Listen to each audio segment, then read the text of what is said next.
go get a job as a busboy or something until you find something you're really passionate about, because it's a lot of work. And I'm convinced that about half of what separates the successful entrepreneurs from the non-successful ones is pure perseverance. It is so hard. You pour so much of your life into this thing, and there are such rough moments in time that most people give up.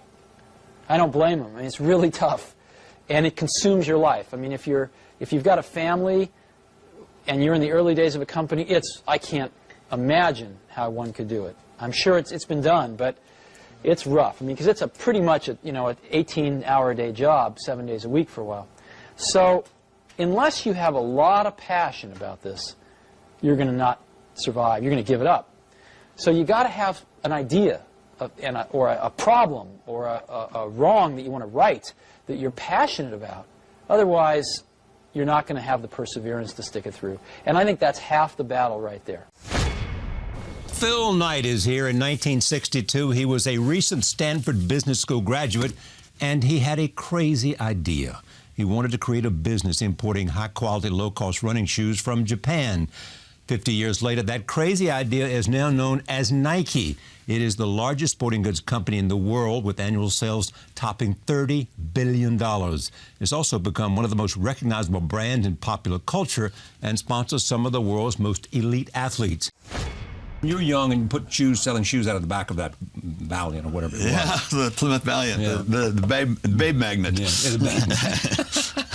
but you saw you saw no way that you weren't going to sell enough shoes to build a great company. Well, in all honesty, it's gotten to be a lot bigger than I ever imagined. But yeah. No, I thought we could succeed, and I thought I'd had in that class, I'd seen a lot of companies start from very meager beginnings and become really good companies, and that's what I believed we would do. But you had mortgage, you had a mortgage on your house, your wife, you had a 3-year-old kid, you had all this stuff that might make you careful, but you weren't careful. I wasn't careful. I had a dream. That's it, a dream. Yeah, you bet. I was going there if I could.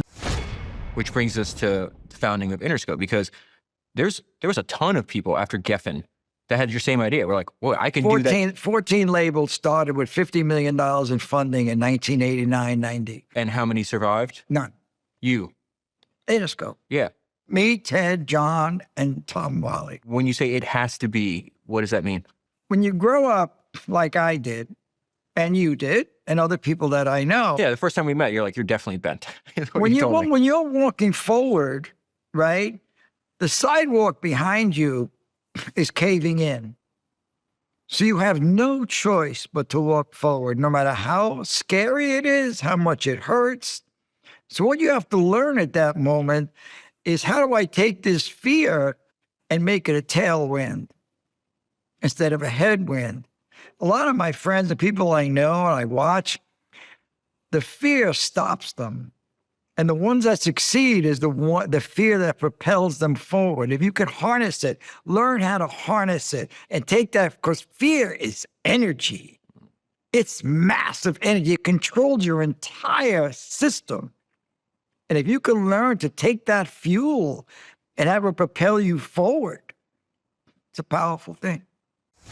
You got to understand, right? Whenever there's gatekeepers on anything, your job is to figure out a way around the gatekeeper with something you really believe in.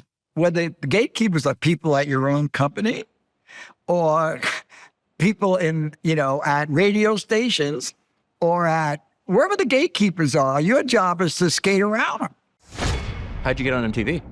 I said, this is the same thing as Guns N' Roses. So who do you go to at MTV? You just go to the top guy? Like, how do you actually get it done? I said, play this. He goes, I can't play this. And he had the remote in his hand.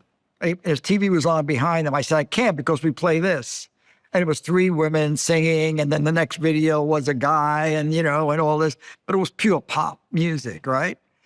And he said, I don't know how to program. I said, put it next to Guns N' Roses. And if it doesn't work, please never play an Interscope record again. Wow. So he put it on. You had that much belief. You don't have to be talented to know that. I know how to hustle. Oh, I do too. No, I love it. By the way, I feel the exact same way. The greatest baseball players in the world were hustlers. That's what I call a hustler. I don't think it's a pejorative. I don't think it's a negative term. Well, people think it is. Oh, not me and you, though. It's not. What I'm saying is I know how to hustle, meaning I'm willing to work harder than the next guy.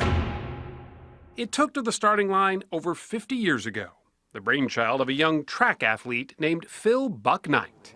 He's now 78 and one of the richest men in the world.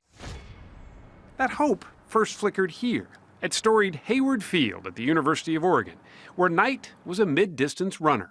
Did you like the roar of the crowd? Very much. I didn't get that many, but He wasn't the fastest, but he just might have been the smartest. I came here as a 17-year-old, just very uncertain of everything, and met Bill Bowerman, and I've often said, if there's no Bill Bowerman, there's no me. Bill Bowerman was Knight's coach. He was obsessed with tearing apart track shoes and reassembling them, creating sort of a Frankenshoe of his very own. What were they like? Well, they were just, he would make them out of goat skin, and so they would just have almost no form in the upper, and then he'd get a spike plate taken off another shoe and then glue it on. They were pretty ugly, but they were light, and I was one of his guinea pigs, and that, kind of planted a seed. That seed took root while getting his MBA at Stanford. Knight wrote a paper outlining a strategy of manufacturing running shoes in Japan, where the labor was cheaper. Well, ever since I wrote it, it was sort of ticking away in there. It just kept kind of growing. After graduating, Knight put his paper into action, convincing a Japanese company to let him distribute their brand of running shoe, called Tigers, here in the U.S.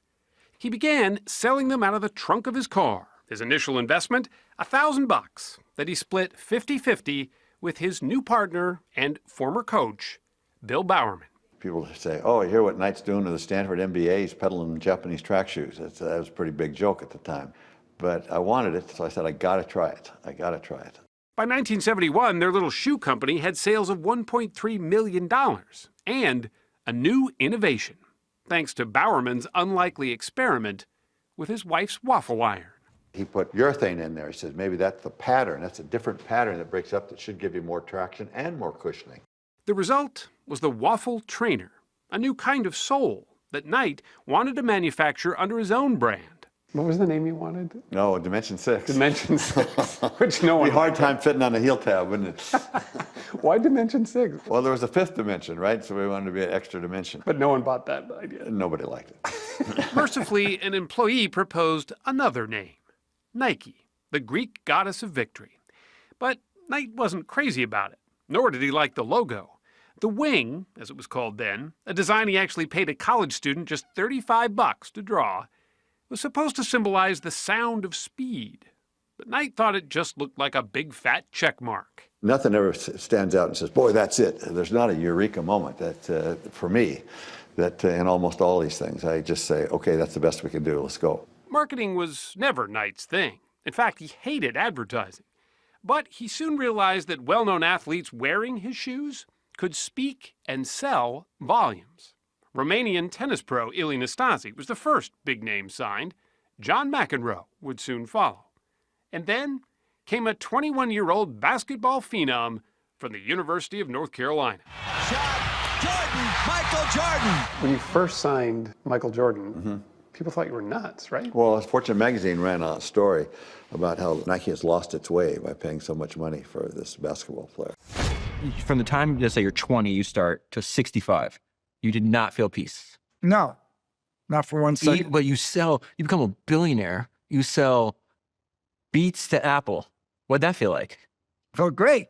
Okay. No peace, though. Well, because a company like Apple pays you a lot of money. I'm my father's son. I got a job to do now. But you have $1 billion in your bank That account. doesn't matter. What matters is there's a job that you're going to do that you're not going to be. I have to get the job done right. But money is a piece of peace. Money's a piece of it. It's really great. You know what I mean? But if I have your money, I'm fucked because I got to do the job.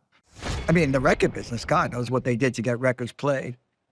But they weren't going to play these records. There was no chance. And look, there's nobody better at this. No one. The greatest record executive of all time, is a guy named Berry Gordy. I've heard the name, but know nothing about him. Well, he founded Motown Oh, okay. during Jim Crow. You know what I mean? So his artists weren't even allowed off the bus They were considered race records. He had to get those records played. He had to get that into the white market. What he did, talk about wrestling the earth from fools. Berry Gordy, miracle what he did. And he made the greatest music in the world. So when he pushed, it stuck. See, if you know what you have is going to stick, and if you're passionate about it, then just break through that wall, because there's going to be a lot of resistance. But if it sticks, you win. That Clay Clark, man, he is one character. It's a good word for him, character. Yeah, that is it. Good, driven, smart. And I've never met a guy who was so hyper all the time. He's doing so much good. And then I met his mother, and she just says, she just lets him be Clay Clark. I mean, so he's endorsed by his mother, and he's doing magnificent work. So it was great meeting you out there and all the people that he surrounds himself with. Clay Clark starts his days at 5 o'clock in the morning. Oh, it's incredible. Yeah, he's a machine. He's a machine. Yeah. But I have problems with my company starting at 9 o'clock. Yes, hundreds of people showing up at 5 a.m. in Tulsa, Oklahoma. Man, he's a leader of a leader. He's a fantastic young man. No, he is. He is. My saying is, if it's important to you, hire a coach. And I think that's one of the reasons people are not successful is they eat a cheeseburger instead of hiring a coach. You know what I mean? And so my coach pushes me. They're younger than me. They push harder. They're trained. And as my rich dad always said, amateurs don't have a coach, but professionals always have coaches. So I've always had coaches for whatever is important. My rich dad was one of those persons. I wanted to learn how to play Monopoly in real life. So he was my coach. Some shows don't need a celebrity narrator to introduce the show, but this show does. In a world filled with endless opportunities, why would two men who have built 13 multi-million-dollar businesses altruistically invest 5 hours per day to teach you the best practice business systems and moves that you can use? Because they believe in you, and they have a lot of time on their hands. They started from the bottom, now they're here. It's the Thrivetime show starring the former U.S. Small Business Administration's Entrepreneur of the Year, Clay Clark, and the entrepreneur trapped inside an optometrist's body, Dr. Robert Zillner. 2 men, 8 kids, co-created by 2 different women, 13 multi-million-dollar businesses. We started from the bottom, now we're here. We started from the bottom, and we'll show you how to get here. Started from the bottom, now we're here. We started from the bottom, now we're here. Mr. Clark started from the bottom, and now we're at the top, teaching you the systems to get what we got. Colton Dixon's on the hooks, I break down the books. Z's bringing some wisdom and the good looks. As the father of 5, that's why I'm alive. So if you see my wife and kids, please tell them hi. It's the CNC up on your radio, and now 3, 2, 1, here we go. We started from the bottom, now we're here. We started from the bottom, and we'll show you how to get here. Started from the bottom, now we're here. We started from the bottom, now we're here. We started from the bottom, now we're here. We started from the bottom, and we'll show you how to get here. Today, the founder of Honest Tea, Seth Goldman, shares how he started the $150 million Honest Tea brand out of his kitchen, making tea 1 thermos at a time. He explains why the time will never be just right to start that business. Seth Goldman explains why he had to drive all around northeastern America in a 1998 Saturn station wagon in order to search for the perfect bottler. He explains the story behind the Honest Tea name, how he raised the money needed to fund the growth of Honest Tea, and how he emotionally was able to push through the thousands of rejections it took to build the $150 million company that you and I now know as Honest Tea. All this and more during our exclusive interview with the founder of Honest Tea, Seth Goldman.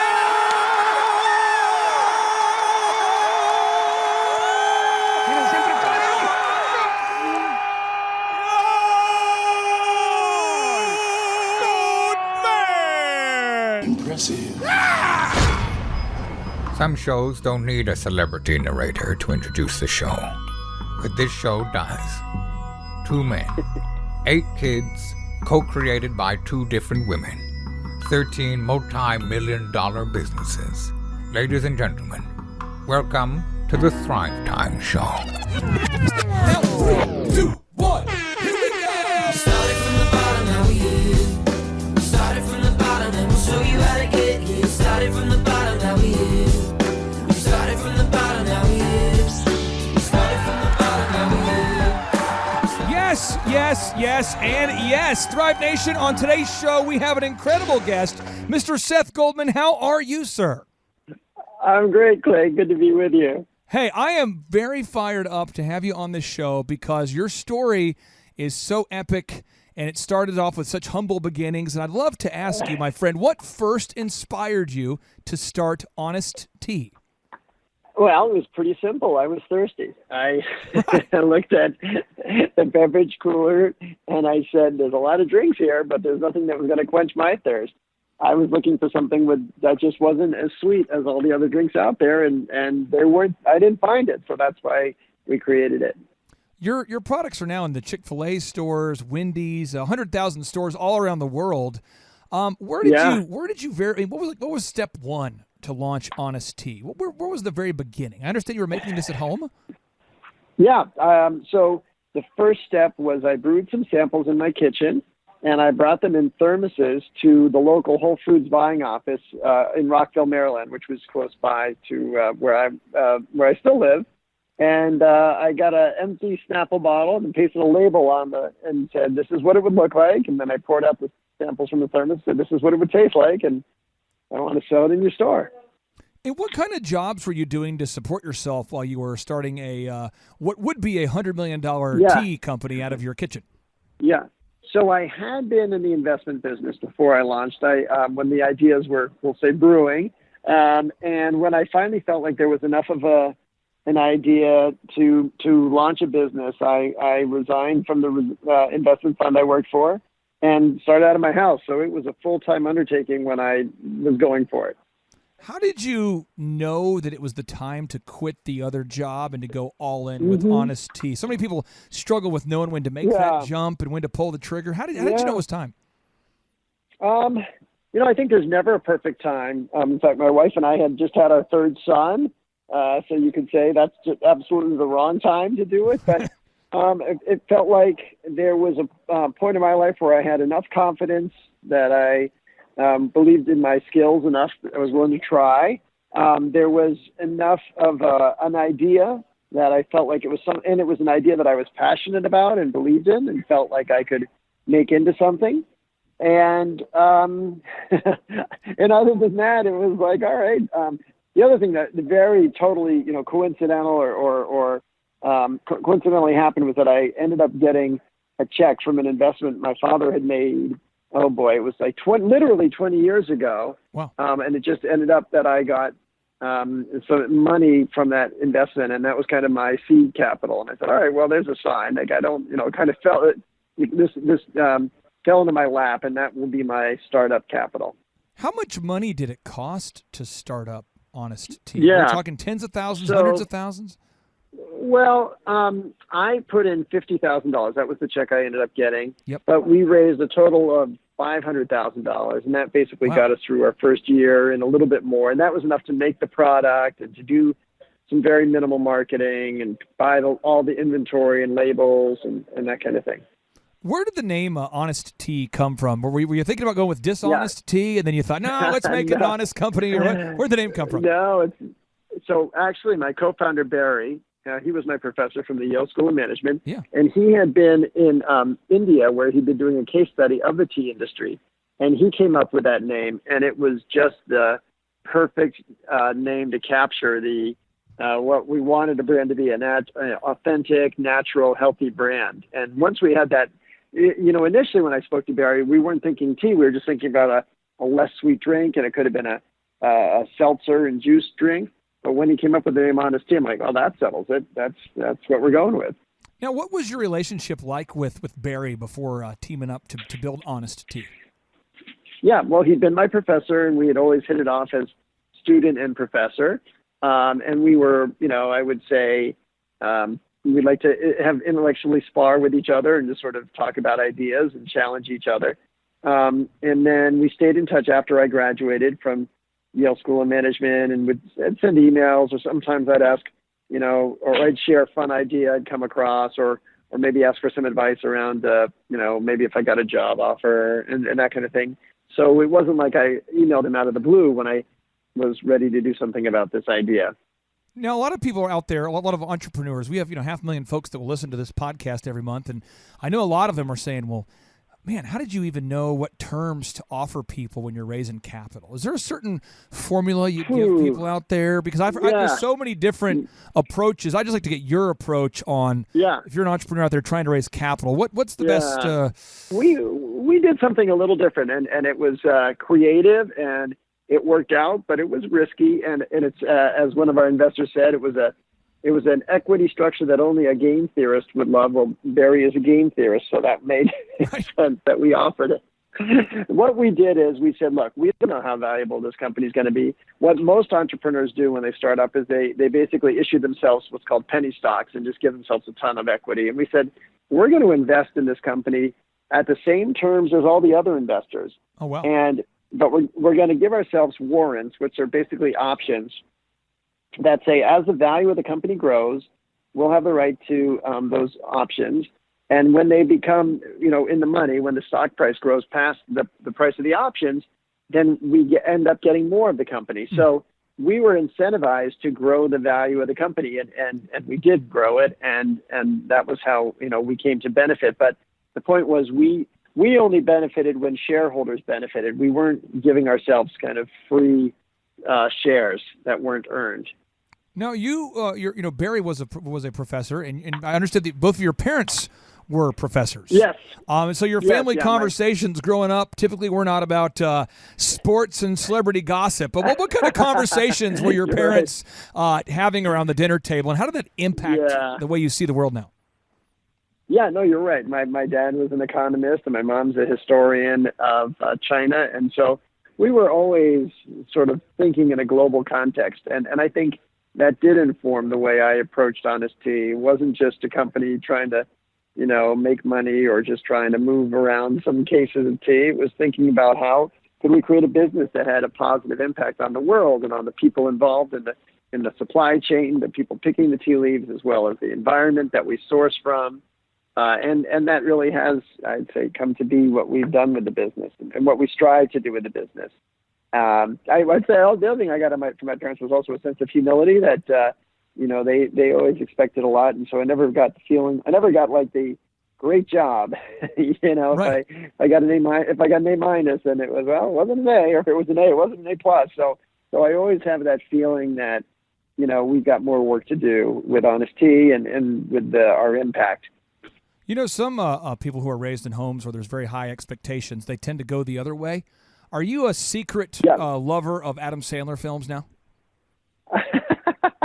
I can laugh at things like that. I think, I did a good job of not taking it too seriously. I mean, I did feel a lot of pressure to succeed, but, I also found I had enough other interests that I came to understand success is not just, in a grade. It's certainly not just in a dollar figure. There's other ways to measure it, and I've certainly tried to pass that on to my kids as well.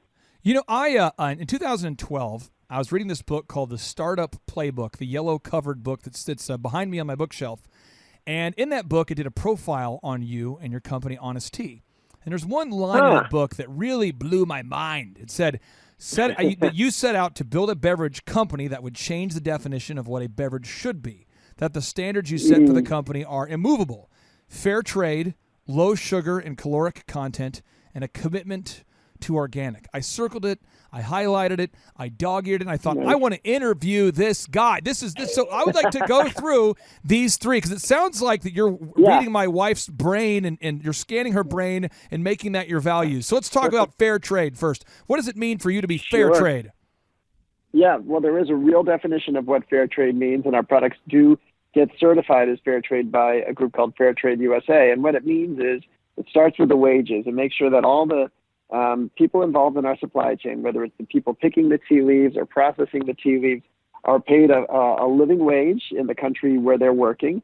And it also means that a portion of the sales, when they sell the product to us and we buy the tea or sugar, a portion of our purchase goes back to that community for them to reinvest in their own priorities, whether it's their own infrastructure or healthcare or schools. We've helped finance everything from eye care in India to ambulances in Paraguay, things that help them become more economically self-sufficient. Where are most of your beverages made now? Are you still making 95% of them from your kitchen? No. Oh, We okay. have bottling plants around the country. We got bought by Coca-Cola in 2011, so we have bottling plants that work with other Coke products. And there's one in Virginia, there's one in New Jersey, there's one in Massachusetts, there are a few in California, there's some in Texas and some in Michigan as well. And so now, are all the employees today Coca-Cola employees, or are they original Honest Tea employees? We have some that work out of our office in Bethesda. We still have the original office that Honest Tea was in before we sold to Coca-Cola. But then, yes, a lot of the salespeople we work with are part of the Coca-Cola organization, as are some of the operations people too. We have a lot of fitness experts on our show, and if I could summarize what they say sugar makes you fat. They're always talking about the sugar makes you fat. Avoid the sugar. You decided to make your company low sugar and to manage that caloric content before it was the fad. You were kind of like way ahead of the game. People were drinking this Honest Tea going, what in the crap? This doesn't have sugar in it. Can you talk to me about your commitment to be the low sugar and low caloric guy before that was a move? You were the inventor of the move. 21 years ago, when we were starting this company, every bottled tea was at 100 calories per 8 ounces. And so they were all super sweet. And so it really was starting from a place of let's just have something that doesn't taste as sweet. And of course, within that, a less sweet taste, obviously does mean less sugar. And so, we definitely were doing it from a health perspective, but there was also just a taste profile perspective that we felt was relevant. And of course, today we've got even more varieties that are 0 calorie or unsweetened. And it is where consumers have shifted. But you're right. When you start out that way, it's hard because it's not where the majority of consumers are. And when people picked up our bottle in the beginning and they were looking for what they thought was just a regular bottled tea and they taste ours, it didn't taste like what they were used to. You are an educated man. I know you've spent a lot of time thinking about food and thinking about health and being proactive about these things. But a lot of our listeners, they're great at business, but they've never thought about organic and what it means to be organic and why it even matters. So let's just say that the listeners out there, let's say you have a plumber you're talking to, an electrician, some corporate head who's like organic or schmanic. Can you explain why organic matters and why it's, because my wife would love to pile on after you take a deep dive here. Here's a simple way to talk about it, and this is a way that I would say is not necessarily scientific, but it's easy to understand, that in most non-organic agriculture, they will use things like pesticides and herbicides, chemical compounds that are pesticides and herbicides. And the word side, of course, is the same root word as suicide and homicide, and which is to kill. In the case of herbicides, killing herbs, and pesticides, killing pests. And so they are compounds designed to kill living organisms. Now, the science, the companies that sell those compounds will tell you that they are, regulated to sell those products, and they are allowed at, diluted levels. They are safe to the consumer, and I won't dispute that. What I will say is that although they may not reach significant levels in on the plants, they do build up in the earth, they do build up in the ecosystem, they build up in the water, and they build up in the air. And as a result, when you look at humans, whether you look at the spinal fluid of a newborn baby, they'll have the residues of these compounds in them, even if, obviously the baby hasn't consumed anything. So these compounds do build up in our systems, and they are, as I said, compounds designed to kill living organisms. From our point of view is the earth and people are better without those compounds in them. And so organic agriculture seeks to have a lighter environmental footprint that doesn't rely on, chemical compounds designed to kill living organisms. Do you eat only organic food? I do with my best. It's not perfect, but certainly wherever I have a choice to buy organic, I will do it. But of course, here's what's interesting about organic is that obviously it often does cost more. And one of the things we've had as our commitment at Honesty is to democratize organic. And so what we've done is, and this is one of the reasons we partner with Coca-Cola, is to bring these products to scale in a way that does not make them price prohibitive. And as you mentioned, our products are sold at McDonald's and Wendy's and Chick-fil-A and Subway. And these are outlets where, the organic offering is not at a premium to the rest of the market. And we're very proud of that because it means we've, both through distribution and pricing, we've been able to make organic more accessible, more affordable. In 2012, when I began cyber stalking you, I discovered that you guys were one of the first beverages out there to have the official seal as being an organic beverage. Yeah. The first organic bottled tea. Can you explain why that was such a game changer for the growth of the young, honest tea company at the time? Well, it was totally consistent both with our name and our aspirations as a brand. And of course, what we also learned, we looked at tea leaves and we realized that unlike an apple or a tomato, tea leaves are one of the few agricultural products that never gets rinsed. So if chemicals are sprayed on tea leaves, they stay on the leaves until hot water is poured on the leaves and is basically washing the chemicals right into the drink. So we said, that's something we've got to do. And we moved quickly to make the rest of our line organic. And it has helped differentiate us and helped us stand apart. And of course, everything we sell today is certified organic. And then what happened is a few years later, the USDA created the USDA Organic Seal. And then that helped brand it and set it apart. And at the time, consumers didn't have much knowledge, but we see them continuing to learn more and gain greater awareness about the Organic Seal.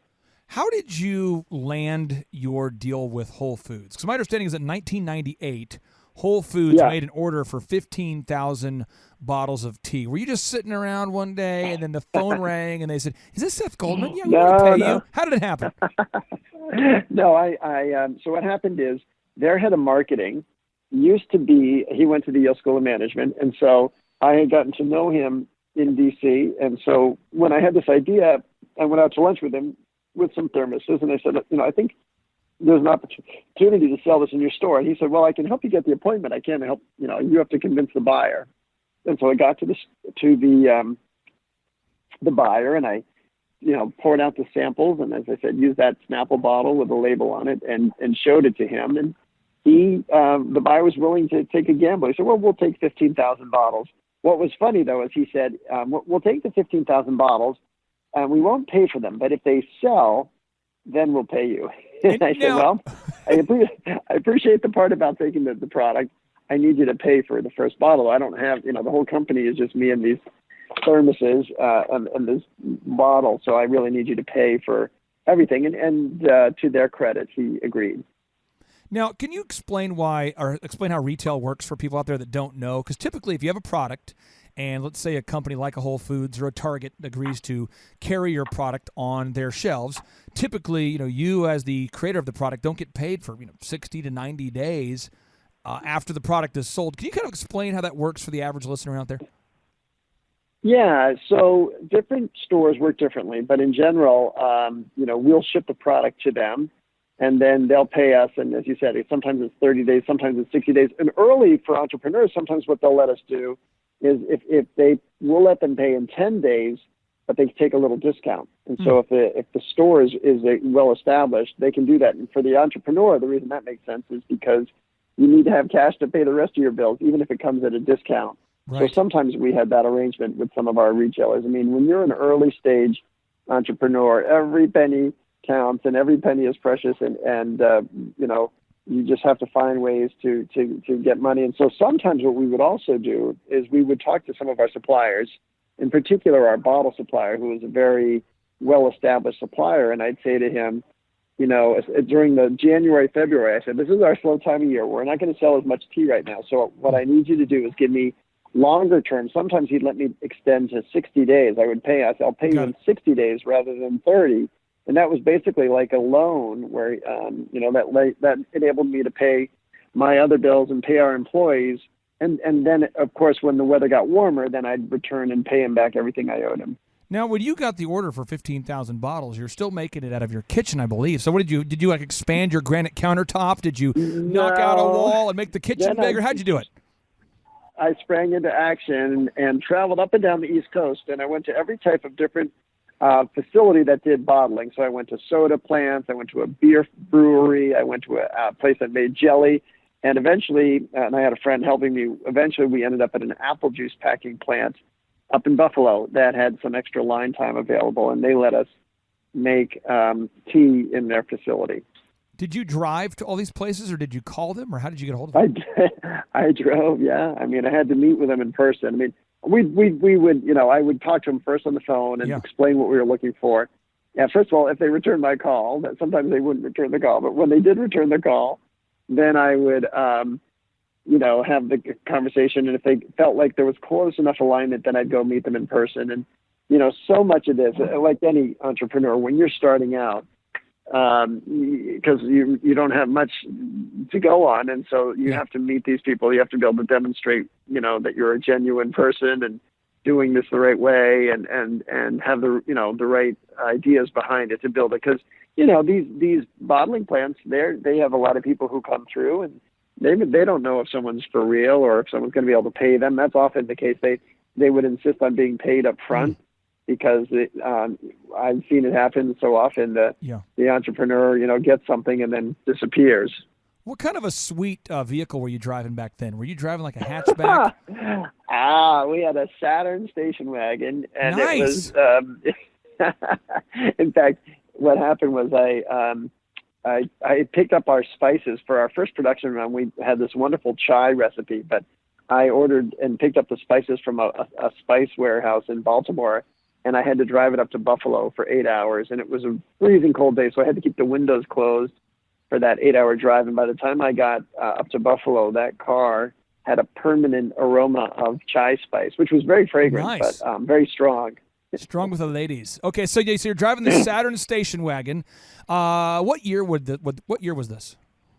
Ooh, so this was 1998, right at the beginning of the business. Are you a big music guy? Oh yeah, I was listening to music, but partially because it's an 8-hour drive. So I had just there was a whole soundtrack for that year because I spent tons of time in the car. It was pretty intense. Did you listen to "My Heart Will Go On" by Celine Dion till your brain exploded that year back there in 1998? Or no, that was not the song that kept me going, but. I heard a lot of U2. There was Matchbox 20 at 3 a.m., which always felt like it was my, I was hearing that at 3 a.m., so I related to it. Now, who are some of your favorite musicians that you like to listen to? Are you still a big Matchbox 20 guy, or what? Well, there's not as much of their recent stuff, but I love Tom Petty. I still like U2. Got it. But, yeah. A buddy of mine who I went to college with, Ryan Tedder, he went to Oral Roberts University with me. His goal someday was to write a song with Bono. And he actually got it done. And so One Republic has opened up for U2, and Ryan Tedder's won himself a couple Grammys. But he had this goal. He kept saying, he goes, I'm going to write a song someday with Peter Gabriel, Bono, and Paul McCartney. And he actually pulled off the trifecta. And so he did it. Wow. So for any of the listeners out there who think that your dream is not possible, what advice would you give them there, Seth? For anybody out there who says, I'm driving around this 1998 Saturn station wagon, I'm listening to Tom Petty, I'm driving around trying to find what advice would you have to encourage the entrepreneurs out there?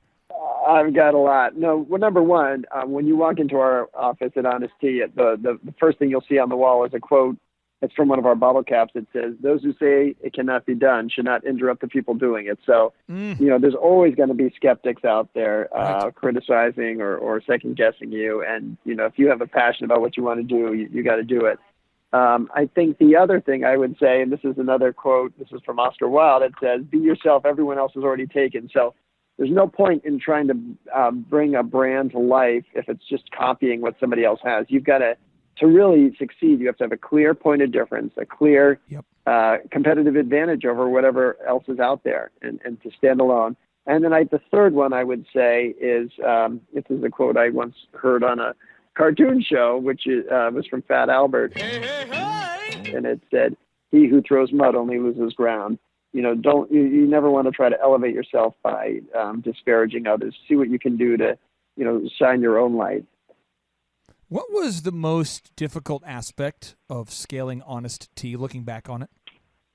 Yeah, for us, it was the distribution. We had a product we knew consumers wanted. The problem was that we couldn't get it into their hands. We needed distributors to do that. And that's where we had that challenge. And so we went to the distributors, and they would say, we don't like this because it's not what we're used to. It's not sweet enough. It's a little more expensive. It's a different taste. And so we had to basically go around the beverage distributors to get to market. And we ended up working with charcoal distributors or cheese distributors or corned beef distributors, just anybody else who was going to the shelf. And eventually the beverage distributors started taking us on. But we had to earn that opportunity, and we did it by basically, going around them. When the wall was put up in front of us, we went around it. Did you cold call everybody? Did you show up? What was your moves to get a hold of these different distributors? It was a little bit of everything. I would say I was pretty good at stalking as well. So there was one particular distributor here in the DC Mid-Atlantic area, and I would hang out in their lobby, and the general manager would come in and say, "You here again?" And eventually he got the message I wasn't going to go away until he gave us a shot, and it was a big breakthrough for us when we got it. So looking back on it, why was owning a bottling plant such an epic disaster for you guys? Oh my gosh, yeah. So not too different from the distributors. The distributors were the toughest, but after that, the bottling plants were tough. And I said we got that chance with the plant up in the apple juice plant in Buffalo. But then the problem was when it got to apple season, they said, "Well, we can't make any more tea." I'm like, "Well, wait a minute, we're going to be out of business." So we ended up buying a portion of a bottling plant, and it was just a total distraction. It was building something. It was putting my time and energy into something that wasn't building the Honest brand. And so it was just really a drain on my energy. It wasn't where my heart was in terms of what I love doing. It wasn't where my expertise was. And it was also, two other owners, so no one was taking the full responsibility. And it just was the wrong use of my energy and the money we had raised from our investors. So it was only when we got out of that plant, we ended up selling it at sort of a distressed asset sale. Once we got out of it, that the business really started to take off, and I could focus on building the brand, building the business. Seth, I don't know when you're going to start to get serious about your academic career, but apparently you only have degrees from Harvard and Yale. And so you could have done other things with your career. Why are you so committed to Honest Tea? Why didn't you, go do something else? Well, I love this work. I love our impact. I love what we're building. I love the relationships we have with the consumers and with our suppliers, which has just, been wonderful. And I have, recently also become involved in another company as executive chairman of the board. It's a company called Beyond Meat. And so between Beyond Meat and Honest Tea, I have two really what I think are important and meaningful enterprises I'm involved with that are having a positive impact on the world. And they're at different stages of growth. One is earlier stage and growing quickly, and the Honest Tea is more scaling and going global now. And so still the opportunity to have an impact and address issues I care about is really satisfying. What does Beyond Meat actually do? It sells plant-based protein. We have a product called the Beyond Burger that really tastes and chews and sizzles and grills like a beef-based burger or animal-based burger, except it's made entirely from plants. And so it's, as people have looked toward, both healthier options and options with a lighter environmental footprint, there's been a ton of interest and excitement about what Beyond Meat is doing, and that's been a really fun enterprise to be part of. Is it a comparable prices as meat? If I'm going to get like a Beyond Meat hamburger, I mean, does it taste similar? Is it similar price or? Yeah, it tastes similar, and it is. I would say it's slightly more expensive as any new technology is, whether it's a phone or going back to what we talked about with organics. It starts out that way, but we just launched the Beyond Burger at Carl's Jr. Across the country, and that's exciting because 1,100 restaurants, and that is it's called fast food, and so it is, priced at a it's more expensive than the typical beef patty, but it isn't out of, it's not out of an affordable range. But it doesn't taste like wood or something. No, exactly. No, it chews and grills just like a hamburger. So it's delicious. I had one just last month when I was out in California. Now, for the listeners out there who, are saying, gosh, I would love to be the next Honest Tea, the next, Beyond Meat, that kind of thing. Could you talk about how many cold calls and how many meetings that you went to, that you made, calls you made, you went to the places and nothing happened? Times where you drove somewhere in that Saturn and you got stood up. Times where how many rejections did you get en route to getting the wins? I think if I were writing a book, I wouldn't call it this, but it would be. I did write a book about honesty, by the way, called "The Mission in a Bottle." But the backup name might have been 50 Shades of Rejection. We got rejected by every, certainly by the distributors, as I mentioned, but also by investors. Right? I needed to raise money. I mentioned we raised $500,000 for our first launch, but over the course of the next 10 years, we raised $10 million. So it was. And for every dollar I raised, I had at least 10 conversations with people who chose not to invest. So that was always a challenge. And then, of course, retailers. We'd go to retailers and restaurants that we wanted to carry the product, and they, for whatever reason, wouldn't do it. And so it just was a continual battle. But frankly, that's what the fun is. That's where the challenge is. If everyone said yes the whole time, it'd be like, then somebody else would have already done it. And so it takes the entrepreneur to bring a new idea to life, to bring an existing idea in a different way. And so look, with Beyond Meat, it's not like as you said, there have been veggie burgers out there, but there haven't been a veggie burger or plant-based burger that tastes like Beyond Meat. And so it's creating something new and exciting and helping people understand. And what's been the breakthrough for Beyond Meat isn't just the taste, but because it tastes as good as it does, we were able to get it carried in the meat section of the grocery store as opposed to in the veggie burger section. Nice. And so that really reaches a different customer and is a much bigger growth opportunity. As I was cyber stalking you and I was looking at the terms and the buyout from Coca-Cola, it appeared to me, from my perspective, that you decided to team up with Coca-Cola and to sell, the business to Coca-Cola so that you could increase the distribution. Is that correct, or am I misinterpreting why that deal happened? No, I mentioned we have this commitment to democratizing organics, and so for us, we want it to be available not just to healthy people in wealthy places, but to people everywhere. And so, that was what Andy Warhol said about Coca-Cola, right? Everybody, whether you're the King of England or a factory line worker, they all enjoying the same product. And that vision of, making great products accessible to people at affordable prices is something that we've really been able to help make happen. And Coca-Cola has been part of that. So now that you have teamed up with Coca-Cola, what's your official title and role on a daily basis now? So my title when I ran the business was the TEO, like CEO, but of course I was focused on tea. Yep. And now I call myself the co-founder and TEO emeritus. I work, half my time with Honest Tea now and half my time with Beyond Meat. And it's a way for me to, as I said, be involved in both businesses, but also help to, sort of spread myself over the two as well. When you got when they did buy you out, did they wire the money to you? Did they give you a nice big oversized check? Did they give it to you in ones and tens? How did the transaction occur?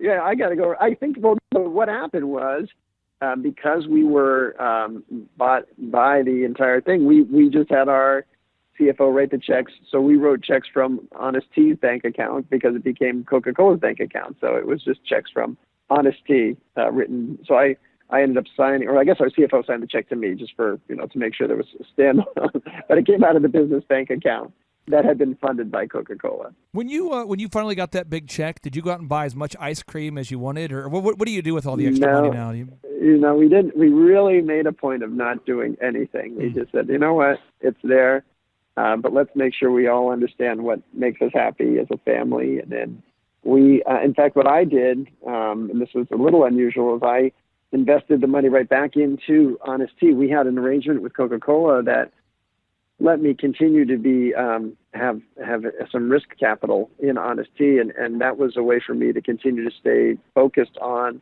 the business, thinking about it like it was still my money and still my business, and I think that helped keep me engaged and helped me keep me connected to the brand. And of course, here I'm speaking to you now, 11 years since Coca-Cola invested, and I'm still involved with the brand. And that's unusual, right? Most of the time when an entrepreneur sells a business, they go on to the next thing or go golfing or bowling or yachting or whatever.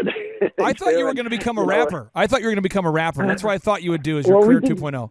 We do have a rap online there, by the way, if you haven't seen it. It was, but we did that from Honest Tea. It's a fun one called Rethink What You Drink. But nice. But no, I have for me this is work I really do enjoy, and this is what has enabled me to feel sense of completeness and happiness. So why change what makes you happy?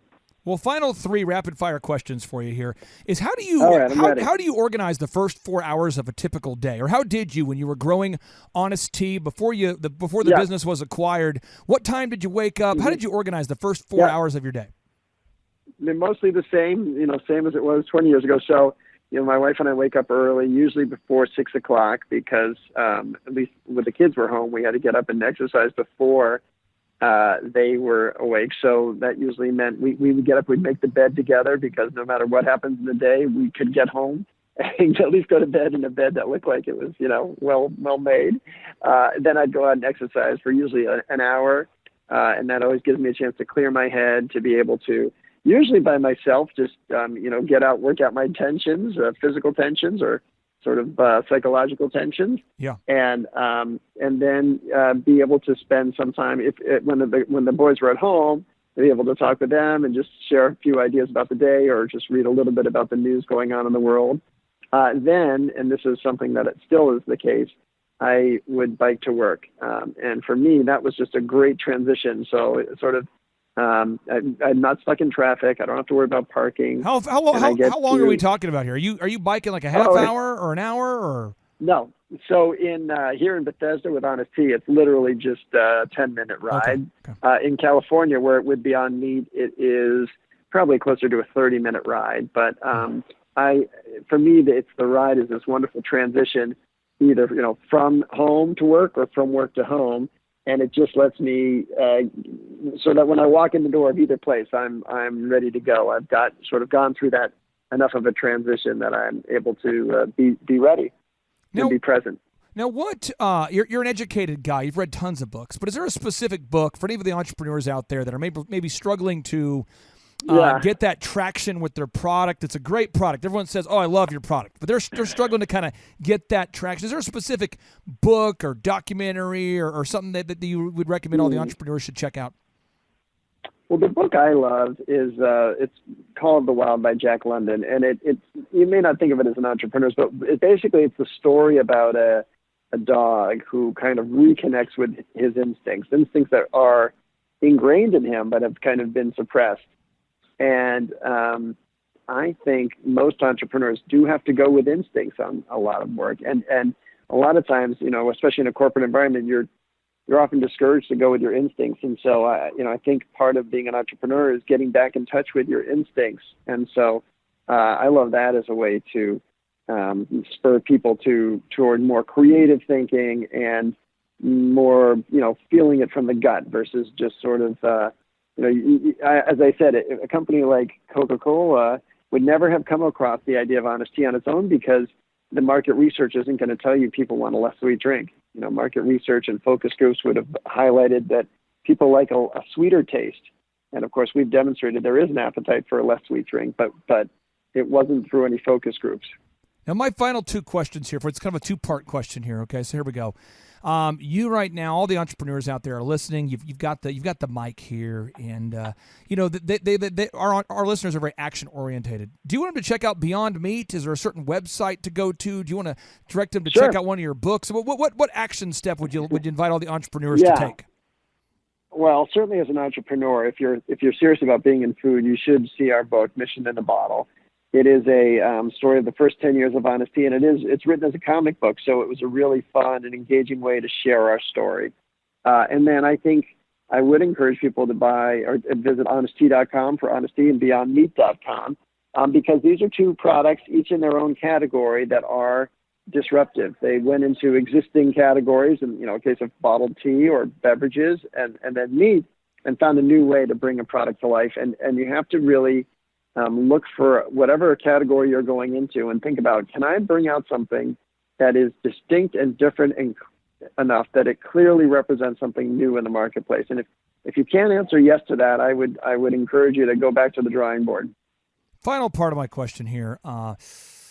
You're a guy, you have the time freedom to do what you want to do now. You've probably thought about your rap career. What would be your rap name if you launched your rap career today? What would be your rap name?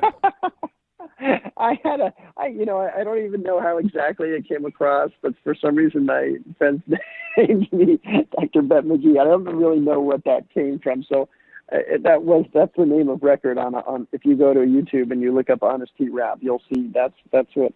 What was the name? What was the name? Dr. Bet McGee. I think it was I'm not a doctor, but it was this. I can't even explain the origins of it. It really was one of those things. It just sort of came up. I would have guessed that. It's me. It seems like a reasonable guess. Well, thank you so much, Seth, for being on the show. We'd love to have you on again sometime in the future, and we hope that this really benefits your organizations. And again, just thank you so much for investing your time with all of our listeners today. Thank you, Clay. It was really fun to be with you. Now, if you have just listened to today's podcast, I want you to be a doer and not just a hearer of what we just learned. You see, Seth Goldman, if you listen to the podcast, he got rejected by hundreds and hundreds of people en route to building a $150 million brand that we know today.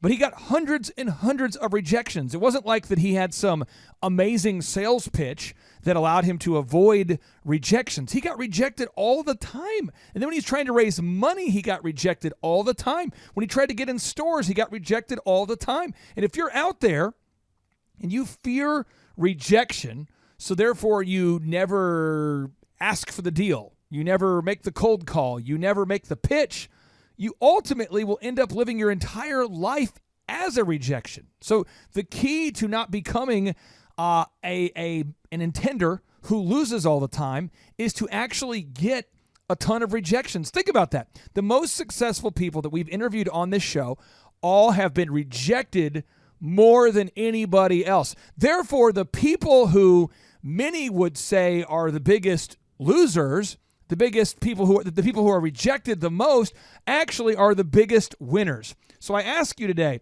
how many times are you willing to be told no before you get that yes? How bad do you want it? How bad do you really want it? How many rejections are you willing to get today?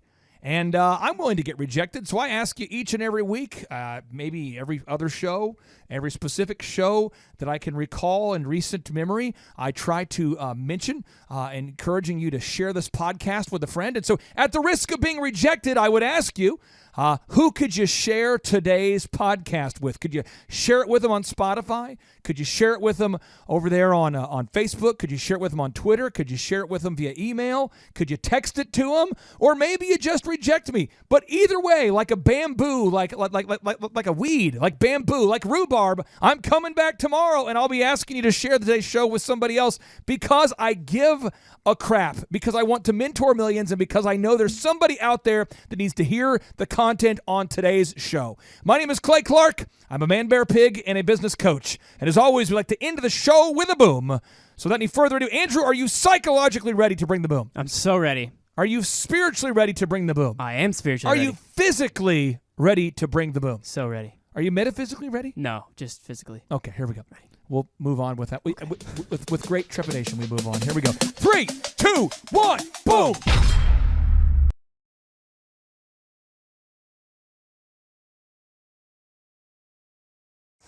$4,000% from February to February. Now I can better that. Okay, Clay, I don't think you know this. I don't think you know this. I'm pinching myself, and if I cry, forgive me. In the last 2.5 days, we have bettered our entire month of February in the last 2.5 days. So, and the phone's blowing up. Everything's just blowing up. You're right. It is like a rocket ship. So we're pinching ourselves, actually. I learned at the Academy, Kings Point in New York, acta non verba. Watch what a person does, not what they say. Devin, we oftentimes at thrivetimeshow.com, we interact with some really great people. In fact, if anybody goes to thrivetimeshow.com and they schedule that first free 13-point assessment with me, you're sort of like the filter. I mean, you talk to, people every day. Yep. And certain people are not a good fit. We call these people happy hopers. And certain people are a good fit. We call these people diligent doers. What's the difference? A diligent doer has an actual product or service that makes sense. They have a prototype or an actual product or service. They have an actual viable plan where they can sell a real product or service to real people. And a happy hoper is somebody that doesn't have a real product or service. And a while back, these wonderful people, they reached out to us and we scheduled a 13-point assessment. And I knew that they would be successful for two reasons. One, they are diligent doers. And the second is they had an actual product that they could sell to real people on the real planet Earth.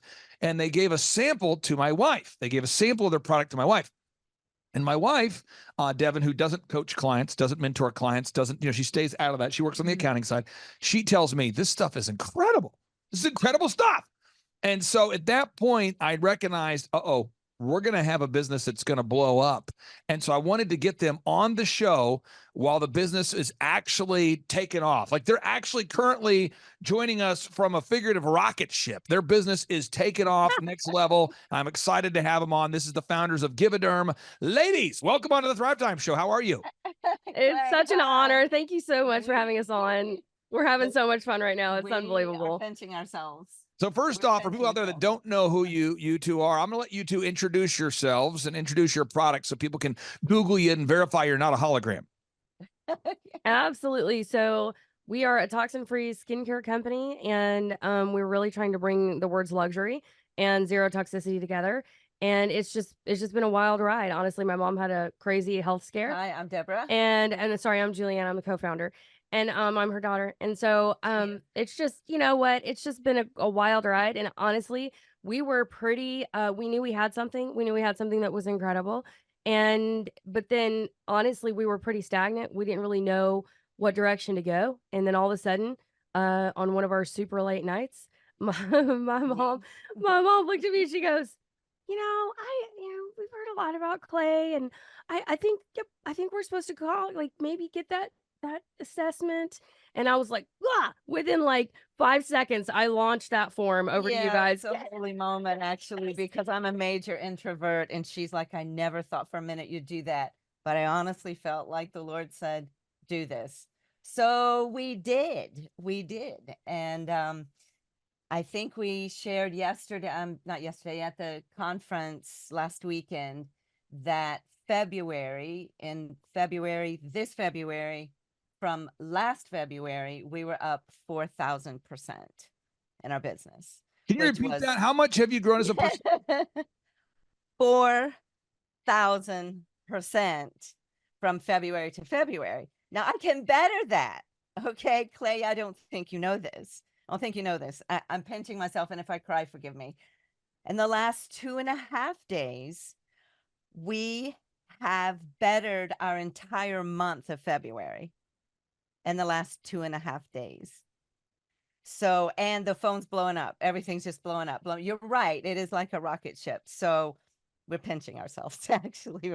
I mean this sincerely, and I wanted to get Devin on the show because she talks to so many wonderful people that go to thrivetimeshow.com. And the challenge we have is that we're sort of like an incubator, and I can only work with 160 clients, so it's like a football team and you only have 52 roster spots.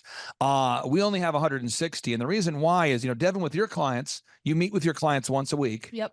But a client, you might talk to them 3 times during the week. Right. Because we're doing the photography, the videography, the web, the search engine, coaching them, guiding them, mentoring them. And I really wanted to drill down into the successes that your business has experienced as a result of you two diligent doers putting in the work there. So first is you guys are doing the Dream 100. Now, the Dream 100 is a system that I don't know why. And Deborah, I'm going to ask you the question. So I don't know why, and I'm not attacking you. This is not a passive aggressive attack. I don't know why people are reluctant to do it. I don't know. So, in my life, anytime I want to get, for example, Tim Tebow to speak at our upcoming business conference, I'm going to pick up the phone and I'm going to call. And then if I get rejected, which I often do, I will then email. And if I get rejected via email, I will then text. And if I get rejected, and Devin, you have worked here for about a year-ish. Almost 2. 2 years. And on the agenda, did I not put on the agenda, book Tim Tebow for June conference? Did I not put it on there for it seemed like maybe 6 consecutive months? Yes, you did have it on there. And I've been chasing that reality, turning that into to have Tim Tebow speak at our events for 10 consecutive years. So from the age of 33 to the age of 43, I've had the same action item on my to-do list. And the reason why is because my literary agent, Esther Federkevich, she represents Tim Tebow and myself. And a lot of people in our orbits kept saying, Tim should speak at your conferences. And so, you have to reach out to people you don't know, because this just in, people don't wake up with a burning desire to pay you. And the product, as good as it is, it's not going to sell itself. So even though my wife is saying, Givaderm is hot sauce, it is the best skincare product I've ever seen, everybody should buy this, that doesn't mean people are going to buy it unless they know about you. So I want to ask you that specifically, Deborah, the Dream 100, making a list of 100 people that you do not know and reaching out to them to offer them free samples. What was the challenging part about doing that? We had to identify our audience first, because your Dream 100 can go everywhere, but you have to specifically identify your audience. And then it is work, because you're kind of intimidated and you're like, is this real? Is this really going to work? And so you just have to press into that and keep pressing into that. And you just do what you're told to do. I know that sounds basic, but that's why we have hired you to tell us what to do. And so we just had to keep at it and keep at it. Now, Devin, you work with very reasonable clients. None of our clients are unreasonable, of course not. What is the hard part that people have when you tell them to do the Dream 100? Because these two are doing it. This is something that Juliana and Deborah, they're doing it. What is the issue? As I'm trying to help somebody out there that's stuck. Dealing with rejection. There it is. Now, 100%. I used to stutter as a kid. So let me just walk you through how that works. If you can't speak well and you get mocked at a young age, at a certain point, you just quit caring what people think. So, that's at a certain point, you just quit caring what people think. So, do you see this, Devin, in our office? We have a lot of employees. Mm-hmm. There's gossip, there's rumors, there's jackassery, whatever. Yesterday I was dealing with a situation, so I just call the person involved, ask them directly, call both people, wrap it up. I don't know if that upsets people. I don't know, but I don't think about it. I just want to solve the problem, and I think we've solved the problem. It could be you, but if you're avoiding conflict or rejection, you're just not going to have success. So pro tip number 1 is you could stutter a lot and then get to a point where you no longer care. That's option number 1. Option number 2 is you just become numb. You just get to a point where you say Matthew 5:10 through 11, blessed are ye who are persecuted for righteousness' sake, for ye shall inherit the kingdom of heaven. So you just say, I don't worry about what people think. Or you just run around like you're dumb. I don't know if you go dumb or numb. Juliana, I want to ask you, what's your approach? Do you try to go dumb? Do you try to go numb? Do you try to pray your way through it? How do you push? All of the above. All of it. And I say all of the above. It just depends upon how it hits me. Dumb, numb, and pray through it. It all of those are true. Absolutely. Now, just so we're clear about what I mean by this is some strategic stuff here. Being dumb, it is a move that I use often. So, 100%. Yesterday I was, and I'll be very vague. Yesterday I was looking at buying a potential property for a thing I'm working on. And, I just began breaking all the boundaries. I don't mind knocking on a door and talking to somebody. I don't mind calling a property that's not for sale and asking, will you sell it? I don't mind talking to the neighbor and saying, what do you know about this property? I don't mind. And I just sort of go in like I'm dumb, like, hey, everybody, is this property for sale? I mean, that's just sort of the mindset. And certain people go, I can't believe you just did that, but okay, that works. Or you can get numb, but you got to do it. Okay, so you made the Dream 100 of these influencers, people that have access to the your ideal and likely buyers. You've given them samples. Yeah. That's working. Second is you have to optimize the pricing. Now, the pricing is a thing, Devin, and I'm sure you've never dealt with this. Your clients haven't either. I'm sure the Givaderm folks haven't either. But I find a lot of people are afraid to charge what something's worth. Yeah. So let me start with an example of that doesn't relate to anybody I've ever met before. And this would be the entrepreneur that has a great product, but is afraid to charge what they should charge because they don't want to offend. They don't want to overcharge. They don't want to take advantage of. And so they actually create an unprofitable business. So the more they sell, the more they create a daily hell. What am I saying? The more they sell, the more they create this perpetual hell, because they actually are selling something at a loss, or they're barely breaking even. I talked to, just the other day, I was talking to a home remodeler who was telling me that the busier he gets, the more money he loses. He was at our conference. And I go, how does that work? And he's like, well, I don't want to gouge people. And I said, so what? And so this guy, he's not a client, but he came to our conference and he was telling me that his business, he listens to our show and he's been implementing the things he can without being a client. And he said, but the problem is the more business I get, the more I lose money. And I go, how is that possible?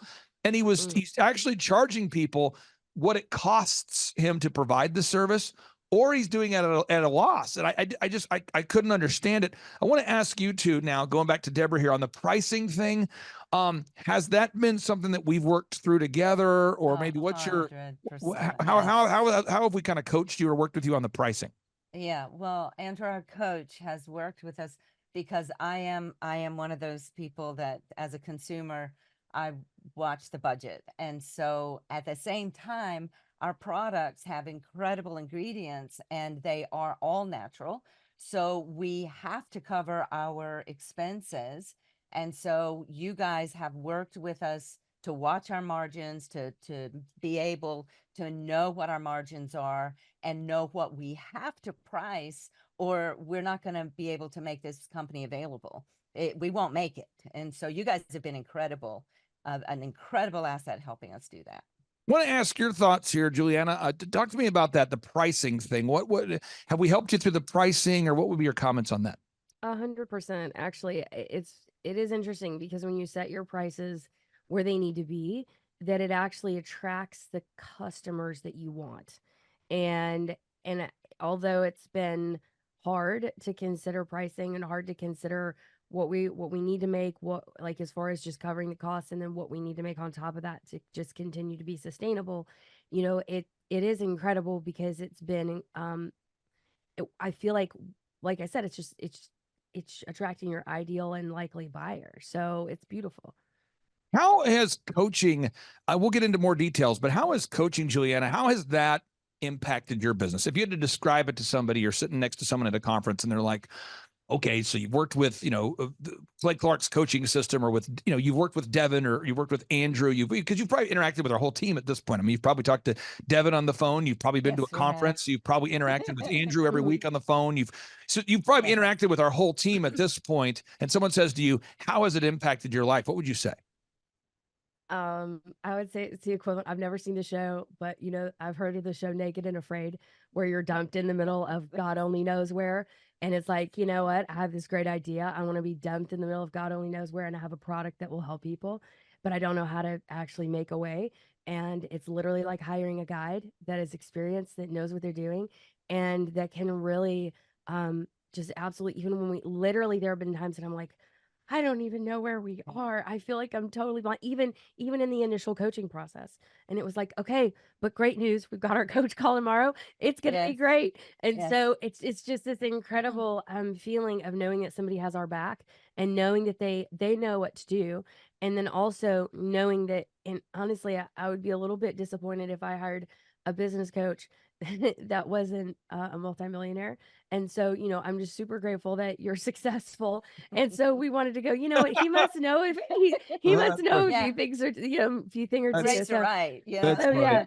What's interesting about what we do is, last night, I'll be very vague because I don't know when the show's coming out. I don't want to date the show that way. But, last night, my wife and I were talking about some things, and she said to me, she goes, I'm so glad that I'm aware of how to achieve success, because when our daughter asks, it's great to be able to tell her the answers. She was just kind of reflecting, because our daughter's 20 years old, and she's asking questions about buying her first property, and my wife is like, well, you want to buy low, obviously. Yeah, buy low, but you want to think about that. And my wife started talking to her about generating revenue streams. Like, you want to have a property where you could maybe rent out an extra room to someone you can trust, or maybe you could rent it out in the future, or maybe you buy it low, you add value to it. And my wife was really getting into like a home flipping seminar. Wow. But it was a thing where we've just done it so much that we forgot that that is a question that a 19-year-old has or a 20-year-old has. The people that never bought a house before, and my wife was putting on this like home flipping seminar of what makes a home more valuable, you know, the moves you can do that are inexpensive but add a lot of life to the property. And again, if you've never flipped a house before, it can be overwhelming. But in our case, we've done it so much. The other day, someone was asking us, I think my wife and I have lived in 15 separate houses. It could be 16 because we just we're buying, renovating, moving, and we're just doing it. And so it's kind of become normal. Growing a business is kind of normal. So if you're out there watching today and you feel overwhelmed, you feel stuck, these are two great examples of people that are real people we've actually worked with. We are working with. They are currently in the figurative rocket ship. The figurative rocket ship. They're blasting off. Sales are happening nonstop. I appreciate them taking some time to talk to us about this. The next is we got to track. We have to track. And people always tell me, I'm so busy, I don't have time to track. Now, Devin, your clients have never told you that. No. But can you walk me through why other people who don't listen to our show and are not your clients, why people might not track? They're scared to look at the numbers. There's a thing there. The other thing I would say is people like to always delegate to their spouse, to their partner. So the alpha, if it's a female-owned business and the woman is the founder, she will usually delegate the finances to the person that joined. Like, so the founder usually likes to delegate the finances to somebody else. That's usually what happens. Or if it's a male, he'll delegate it to, you know, his wife. Or if it's the wife who started it, she'll delegate it to her husband. Or if it's a sister, she'll delegate it to her brother. It seems like in the family-owned business, the founder always delegates the tracking to somebody else. I just see that as a pattern. And it seems like if they're not related, it just seems like they'll delegate it to whoever they just hired. So imagine you go to work for someone, you're 25 years old, you just got hired by a 40-year-old, and they go, hey, by the way, you're in charge of tracking. And I see that. And then the person who's in charge of tracking, you know, they might not be diligent. They might be disorganized. They might be organized. I don't know. But what happens is then they sort of now have removed themselves from direct responsibility. I wanted to ask you, Deborah, on the tracking, how do you two track? Because it is really depressing when you're tracking 100% of zero sales this week. I mean, that could be depressing. And it could seem like a waste of time, but now as you're actually selling, it becomes increasingly important. So start with you there, Deborah, the tracking thing. How do you guys handle that? Well, we have our tracking sheet that Andrew helped us put together. And you're right, it's absolutely mandatory. And because we have a product that has to be manufactured, you have to know how much every item costs down to the packing tape, the fragile stickers, and all this kind of stuff. So it's imperative that you know what's happening. And that's what, and like I said, Andrew's helped. We do that together. We kind of stay in it. I tend to lean into the manufacturing part of it, where I needed to know exactly how much that shipper cost, exactly how much, you know, that void fill cost, exactly how much the decoration on our bottles, all that you have to know it. Otherwise you'll wake up one day and you're consumed, you're done. So Juliana, you just have to know it. You have any thoughts on that? Because again, you two are working as a business owner. You're doing the marketing, the sales, the hiring, the firing, they're shipping things. How would you describe your tracking process?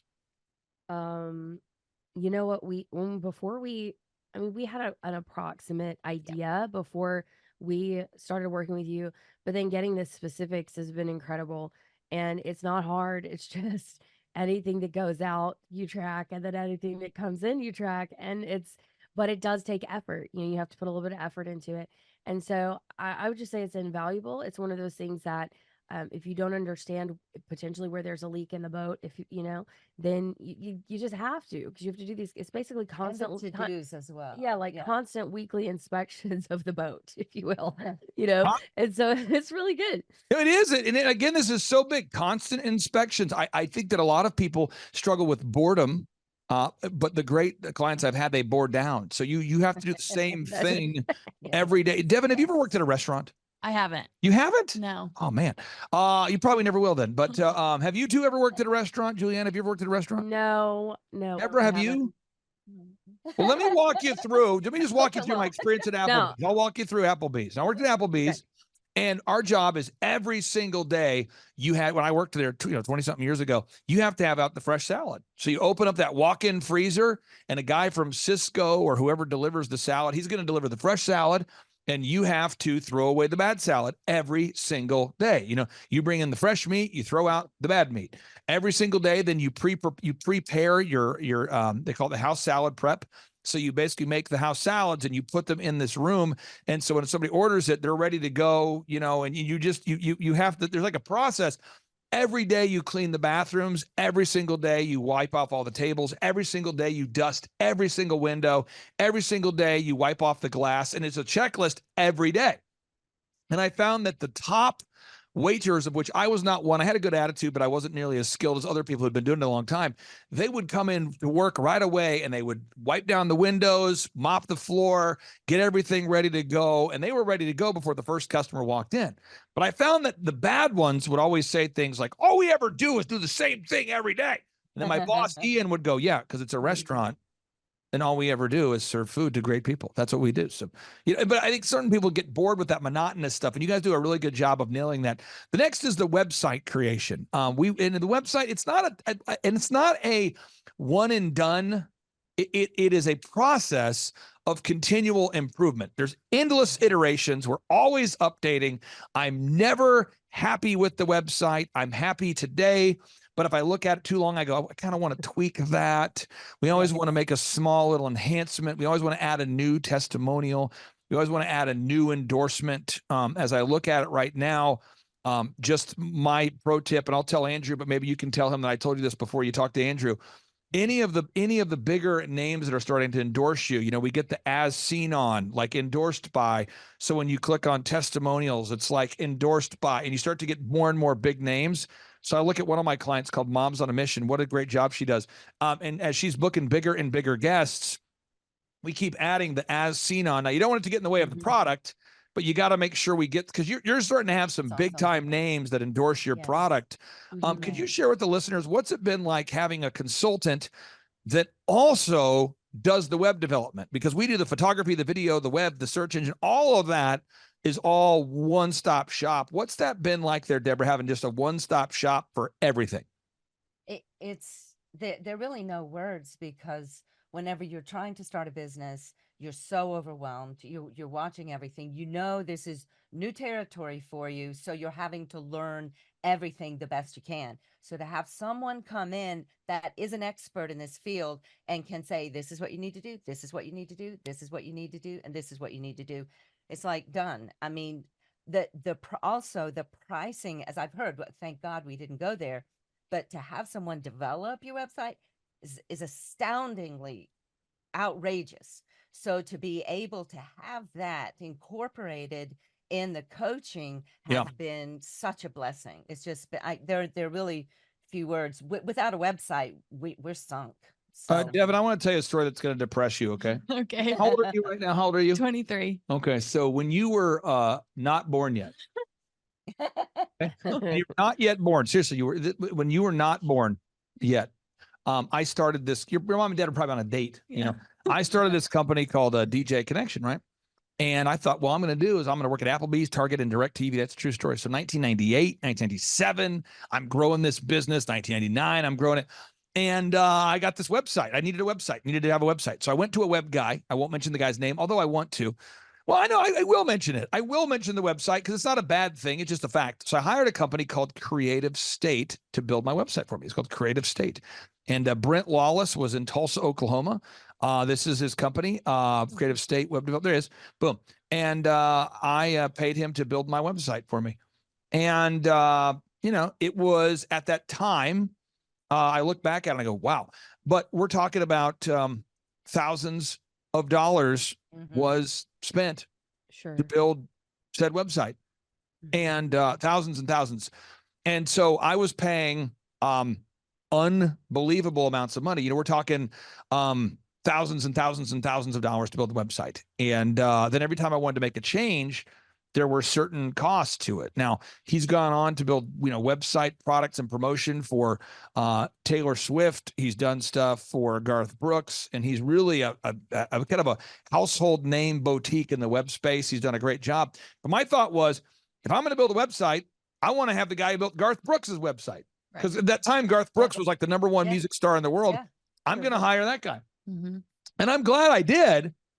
But if I were to tell you that it was $1,700 a month, because we charge our clients $1,700 a month, it's a flat rate, 1,700 per month, and that includes the coaching, the mentorship, the conferences, everything, all the introductions, all the PR, all the marketing, the video, the photography, the web, the accounting. But this guy, he didn't apologize for the price. You can imagine, because the guy's built the website for Taylor Swift and Garth Brooks. You can imagine. So it's more like, well, $15,000, we'll get a conversation started. And I'm going, Yeah. And I just remember him saying to me, I remember people telling me, well, you need to get a video on your website. I thought, I do need to get a video on my website. So all I'll do is I'll get a video on my website. And I go, so do you guys do the video? He goes, no, we don't do video. But I have a guy I recommend. And the video guy says, true story, for $8,000, I could make you the promotional video. 8,000. I'm going, 8,000. Okay, and then the website's 15. I'm up to 23. I work at Applebee's, Target, and DirecTV. I'm making like $8.25 an hour plus tips sometimes at Applebee's. You don't get tips at Target. So I'm working, and then I go, okay, and then I need to hire a PR person to help me do my PR, to get in front of the media, to get, and the PR people are like, well, it's a retainer, and it'll be, $5,000 a month for 1 year. So I'm out $60,000 for that. I got the website. So then I start thinking, I need to sell something, because I'm going to need to sell something soon. So my Yellow Page ad was $2,500 a month for my Yellow Page ad, on top of the other things. So I remember it was the craziest thing ever, because I'm working at Applebee's. Could you imagine, Devin, right now at your age, and could you imagine you talk to your mom and dad, and your mom and dad says, how are you? And you say, I'm doing great. They said, what have you been up to? You said, I agreed to pay $2,500 a month for the next year on an ad that hasn't been proven to work. And by the way, I'm paying a PR company $4,000 a month. And by the way, bruceclay.com, that's the search engine company that is probably the highest rated, he writes the Search Engine for Dummies book. And you're going to pay about $8,000 a month for a 12-month contract. So you're, $96,000 to teach to have him. Could you imagine explaining that to your mom or your dad? How would that go over? They'd think I'm stupid or something. If you guys were building Give a Durham today, and imagine you hopped on your coaching call with Andrew, and Andrew says, what you need to do is you need to go out there and pay $2,500 a month for your advertising, pay $4,000 a month for PR, extra $15,000 for the website. But every time you make a change, it's like $1,000. And then you also, what would happen there, Juliana, if that was the recommendations he was going to give you? Fight or freeze or whatever. I don't know. Like, I think I would just be like, bye. Like, good luck with everything. I can't do it. Like, it's just not sustainable. This is what I did. I took a photo with the Yellow Page guy. I said, if I'm going to pay you $2,500 a month, I need a photo. So there he is, Jeremy McCaslin. Awesome. Did a photo with my Yellow Page guy. And that's the kind of stuff I would do just to kind of capture it. But I always thought to myself, at some point, I'm going to build when people started asking me to help them grow their company, I thought, you know what, I'm going to make it, I'm going to provide the entire coaching system for less money than it would cost to hire an hourly employee. And so now, final thing I want to ask you guys is we help you with the systems, creating the systems, the optimization, turnkey, the entire workflow, marketing, sales, branding, PR, accounting, all of it coming together as one unified song, all the different instruments put together. They make a beautiful orchestra. It all comes together. I want to ask you this, Deborah, what's that worth to you? I know you pay $1,700 a month. I know that I make a 20% profit on every client. So we make, just to be very clear, $340 a month per client. What's that been worth to you? Wait, sincerely, everything. I don't want to use cliche words, but I can't find words that could adequately describe how you have literally changed our lives. It made it affordable. It made it affordable. Yes, yes, yes, yes. I'm not saying that, I was $1,700 a month.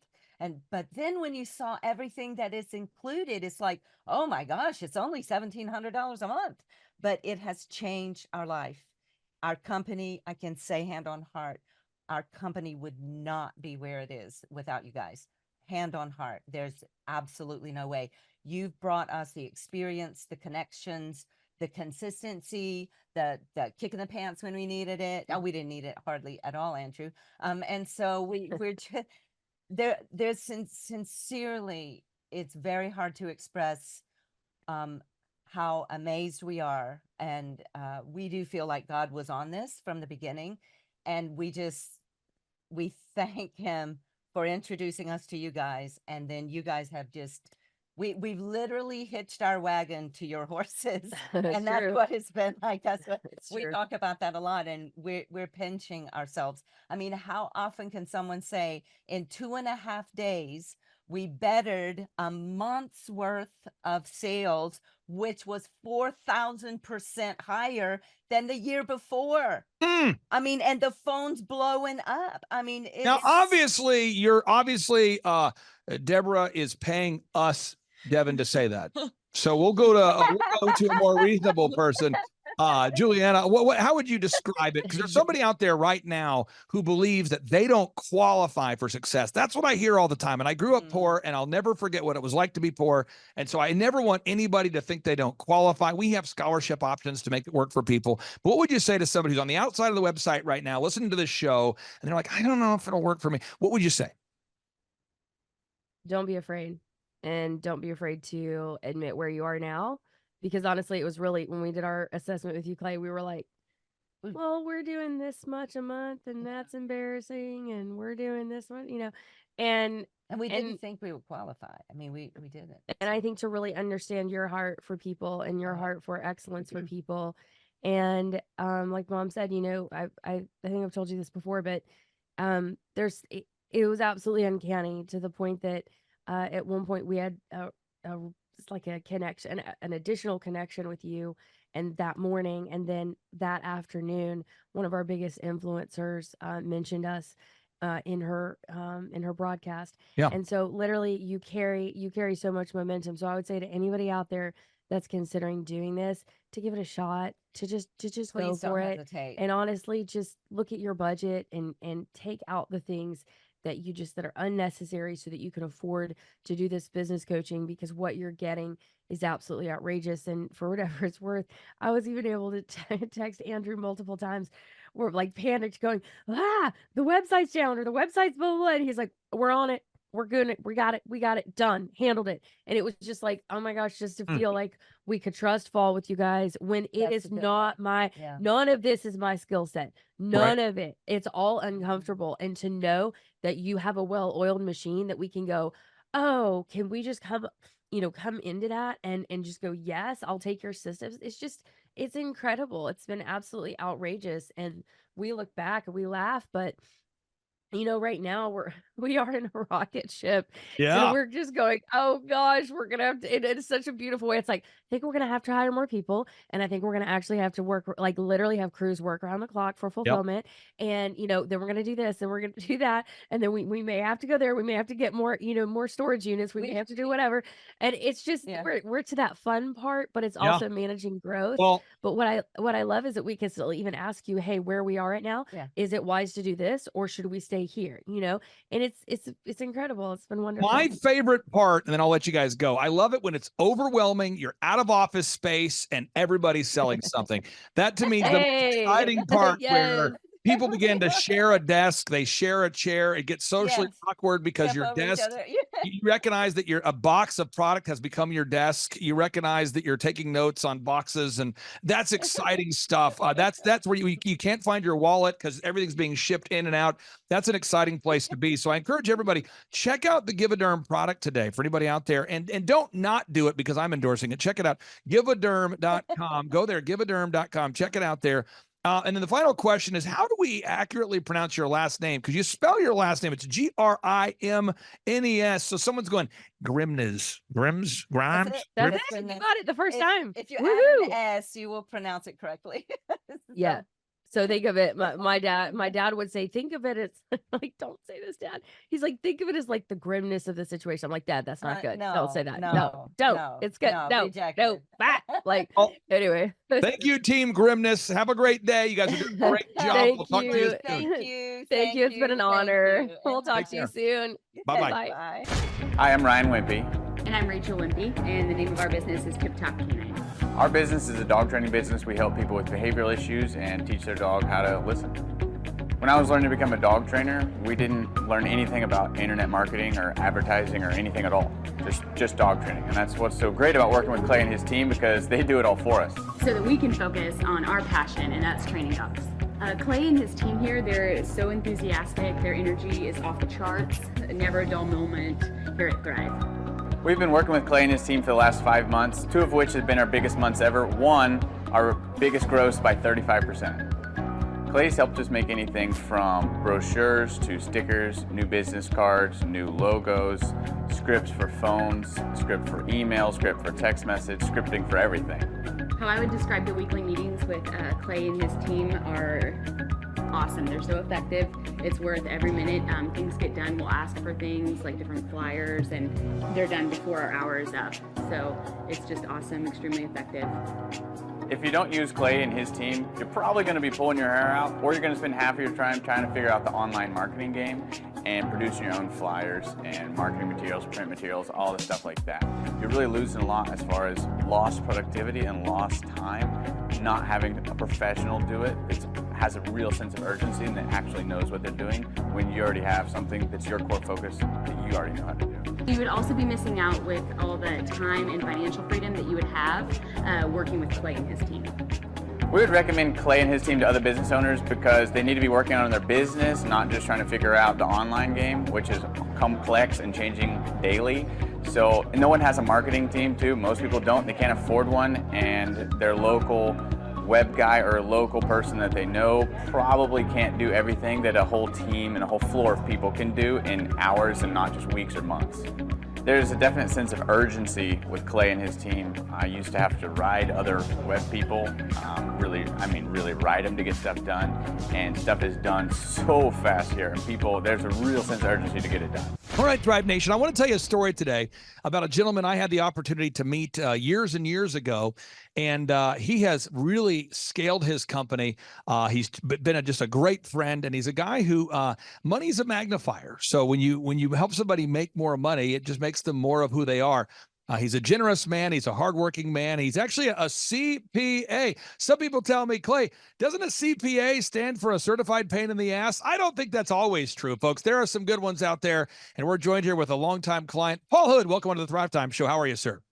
Hey, like my old friend R.D. Mercer said, CPA stands for Certified Professional Ass Kicker, not Certified Pain in the Ass. All right. Now, I've got 11 questions for you in about 10 minutes. So here we go. Let's get it. Let's get it. How did you and I first meet? Or I guess maybe when did you and I first start working together?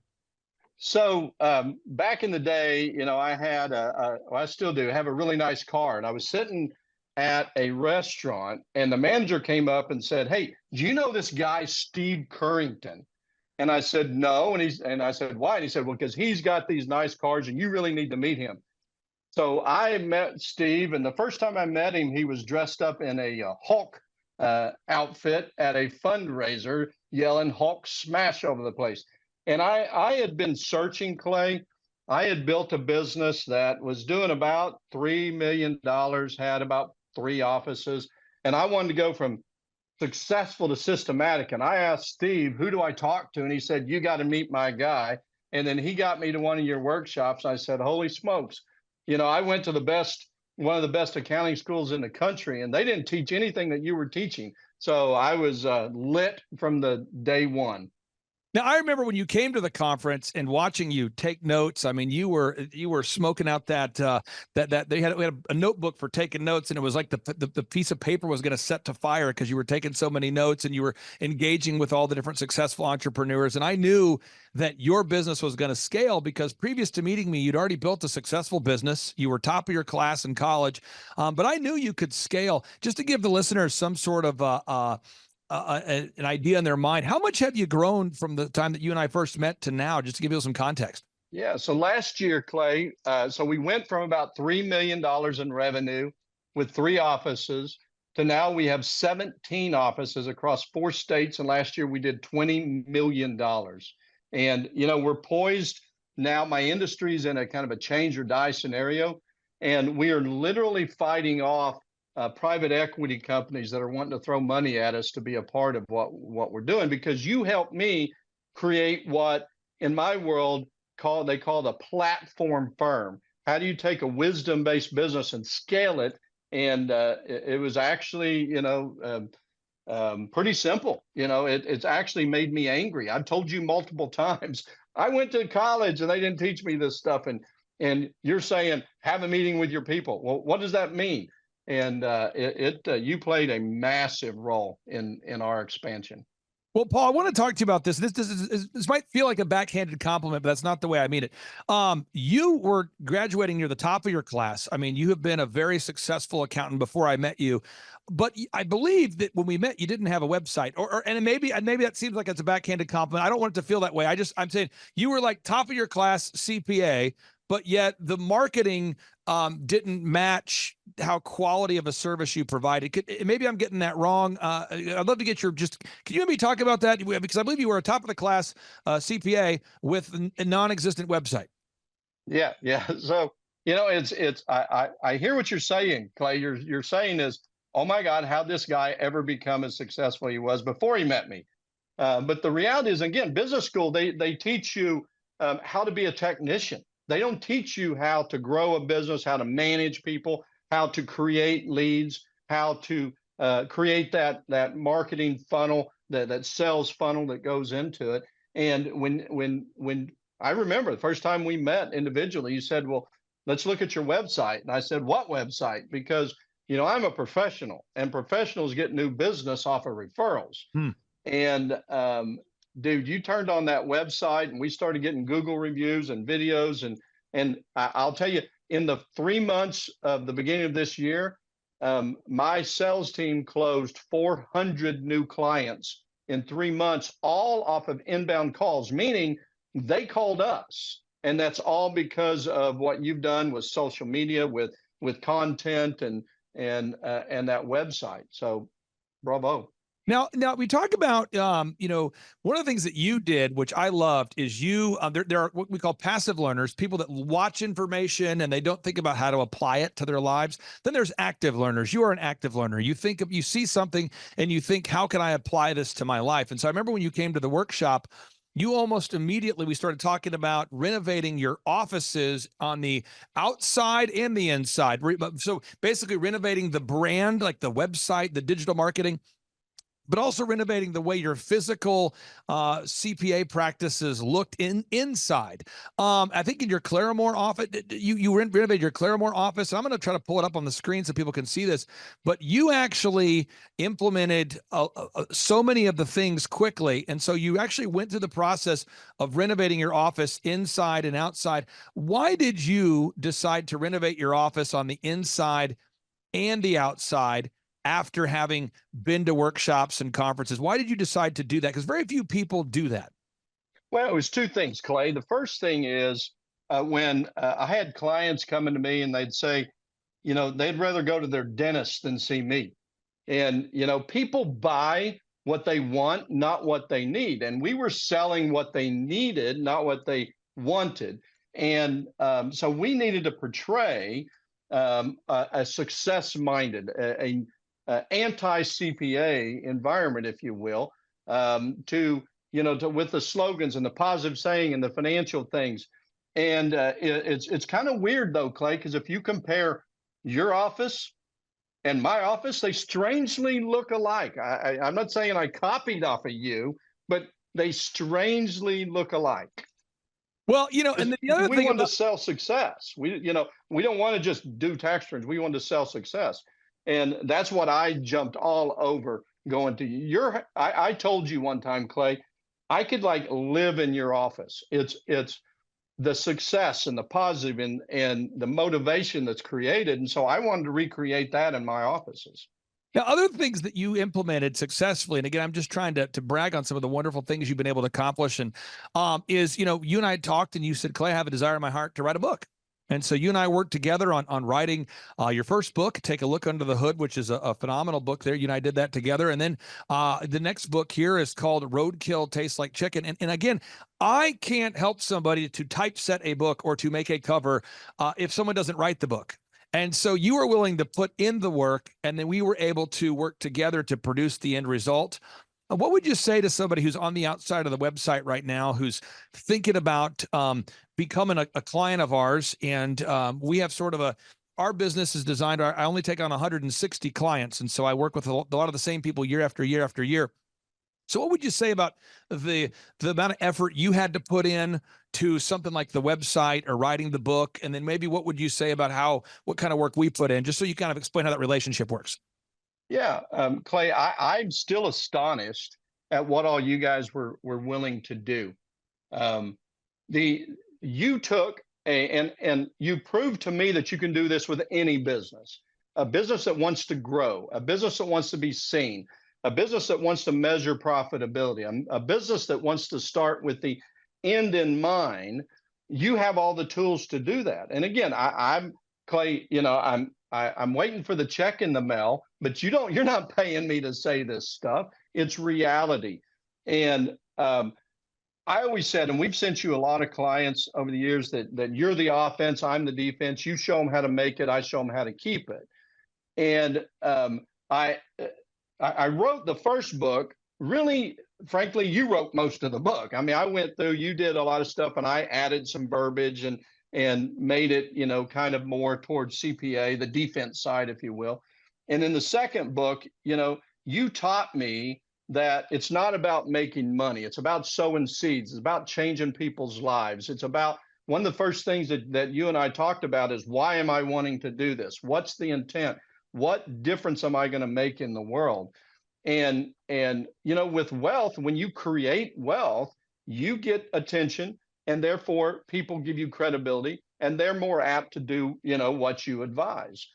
And I have a great lifestyle, but what I wanted to do is, with the book, with you, with my business, is how do I break generational sin or generational punishment? Or in my book, I call it Pigs Don't Know Pigs Stink, because if my mom hadn't have made a change and said no to being abused and alcoholism, I'd probably be some drunk Indian smacking a woman around. Wouldn't be my wife, because she's German. She'd cut me. She'd hurt me. And now I've got a college degree, and all my kids have college degrees. And so it's beyond just, I feel like people owe it not only to themselves, to their community, to their family, to people they don't even know, to be successful, and then to sow those seeds of success into other people. And frankly, Clay, I admire you. I am astounded by your knowledge and how you can take a business from where I was to where I am now. And, it's all about sharing life's successes, because you can create wealth and benefit the world. But if you can teach other people to create wealth and how to benefit the world, that's amazing. So bravo to you, Clay.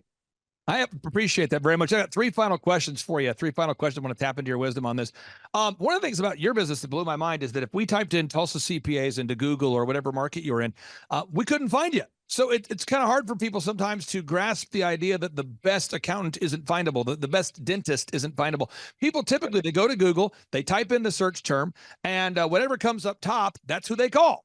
And I wanted to ask you if you could share about the impact that search engine optimization maybe has had on your business, because I think a lot of dentists, doctors, lawyers, photographers, web developers, people I meet at conferences, we just had a big conference with Tim Tebow last week, and I meet these people who are the best chiropractor in their area, the best neurosurgeon, the best whatever, and people can't find them. Could you talk about the impact that search engine optimization has made on the business?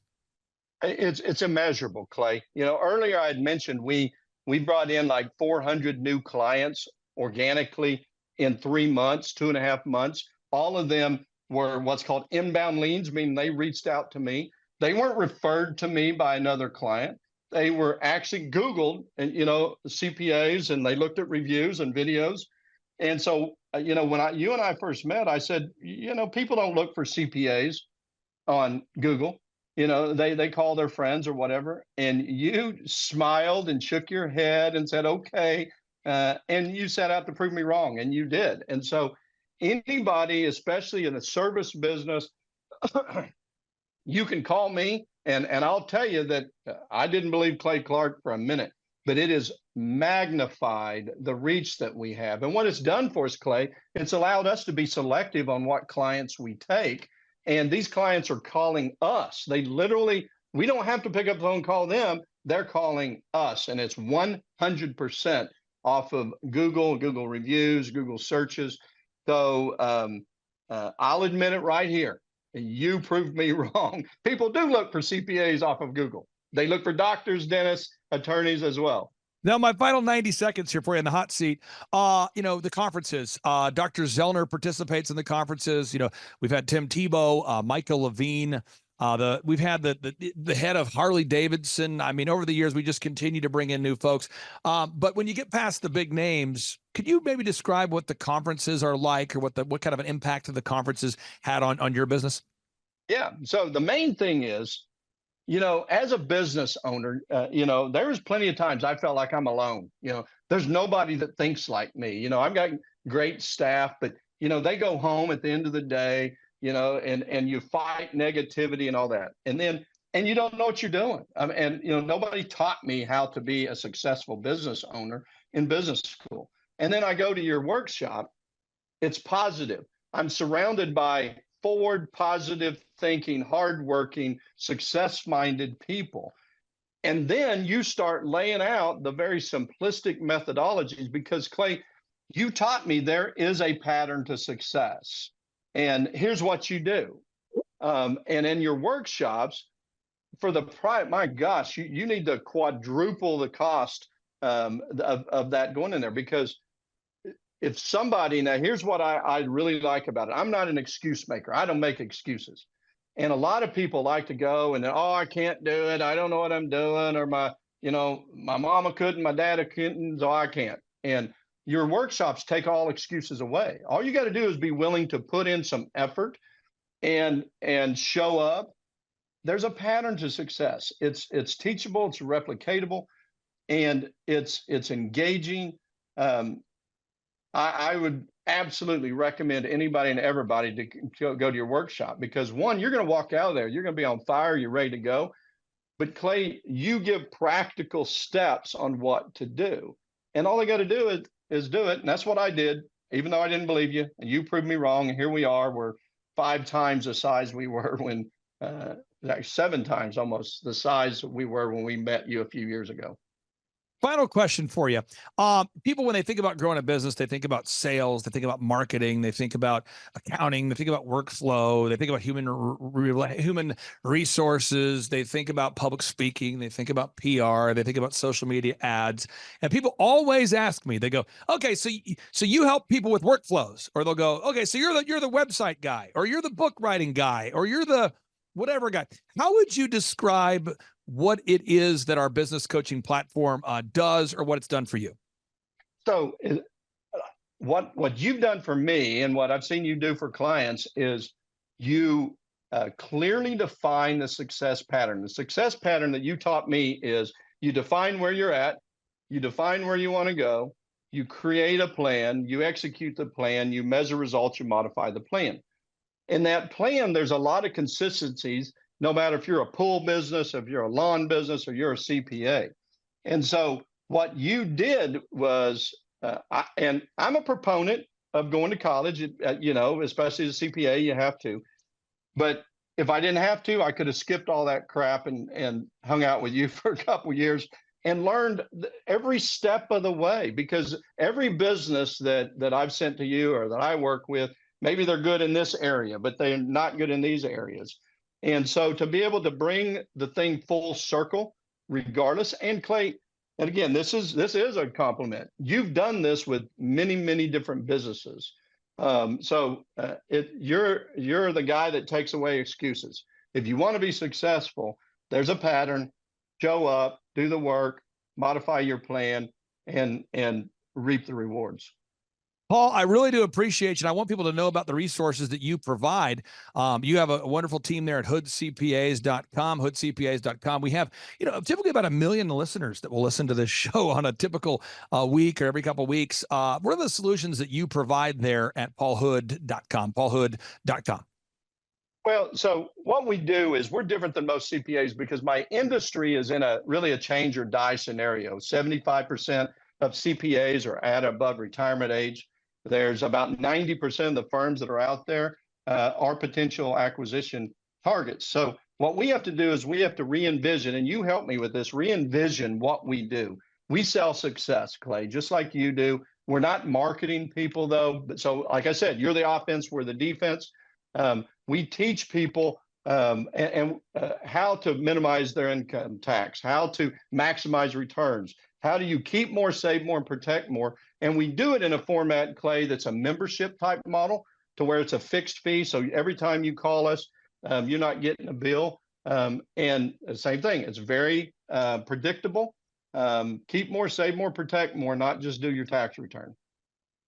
Paul, I really do appreciate you carving out time to join us today. Again, folks, that's paulhood.com. You say, what's the website? It's paulhood.com. If you need a CPA in a major way, check out paulhood.com. Paul Hood, thank you so much for your time today, sir. We'll talk to you soon. See you, brother. See ya. Bye-bye. My name is Paul Hood, and I'm from right here in Bartlesville, Oklahoma. I'm a CPA with offices in Bartlesville, Tulsa, and Claremont. I originally heard about the Thrivetime workshop through some friends, a guy named Steve Carrington, who has a very successful business. And he said, if you want to be successful, you need to be.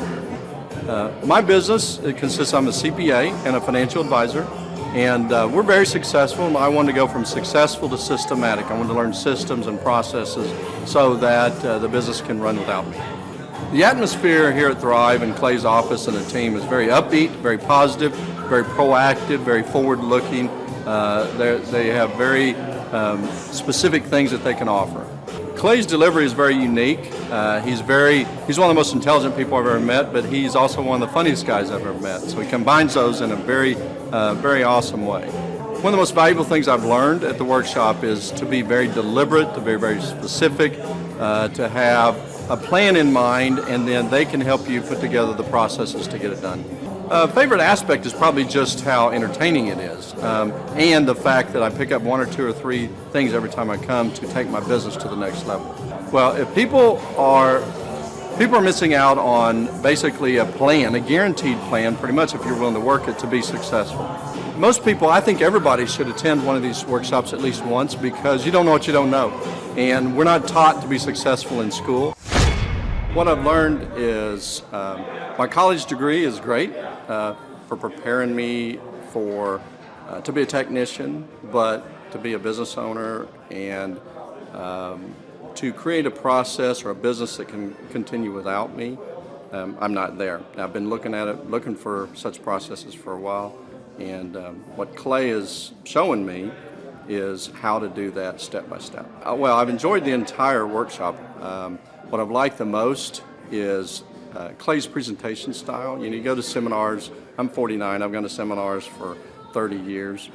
And this is the first seminar I've gone to that is entertaining, both entertaining and it's very usable information. The atmosphere of Thrive headquarters is really actually kind of convincing me to change the atmosphere of my offices, even though they're traditional CPA practices. The static, non-inviting environment. Here, I want to come back. When I came here a few weeks ago, I couldn't wait to come back. Clay's presentation training style is really like nothing I've seen before.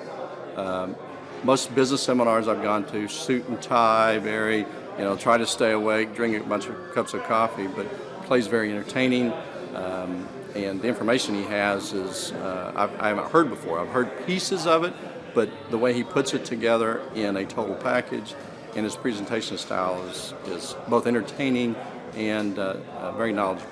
Well, I guess what people are missing out if they don't come to the Thrive conference, it depends on them. If they like working 60, 70 hours a week and barely getting by or making decent money, but you can't replace your time, that's fine. If you're in a position like me, you make good money, but you'd like to buy back your time. You'd like to still make the money, but not have to show up, not have a business that's dependent upon you showing up. Coming here, if you don't come here, you're not going to get that. What we're going to do today is we're going to give you a little tour of the house that we just bought. In Oklahoma, this is what we call a big old house. So come on in and check this out.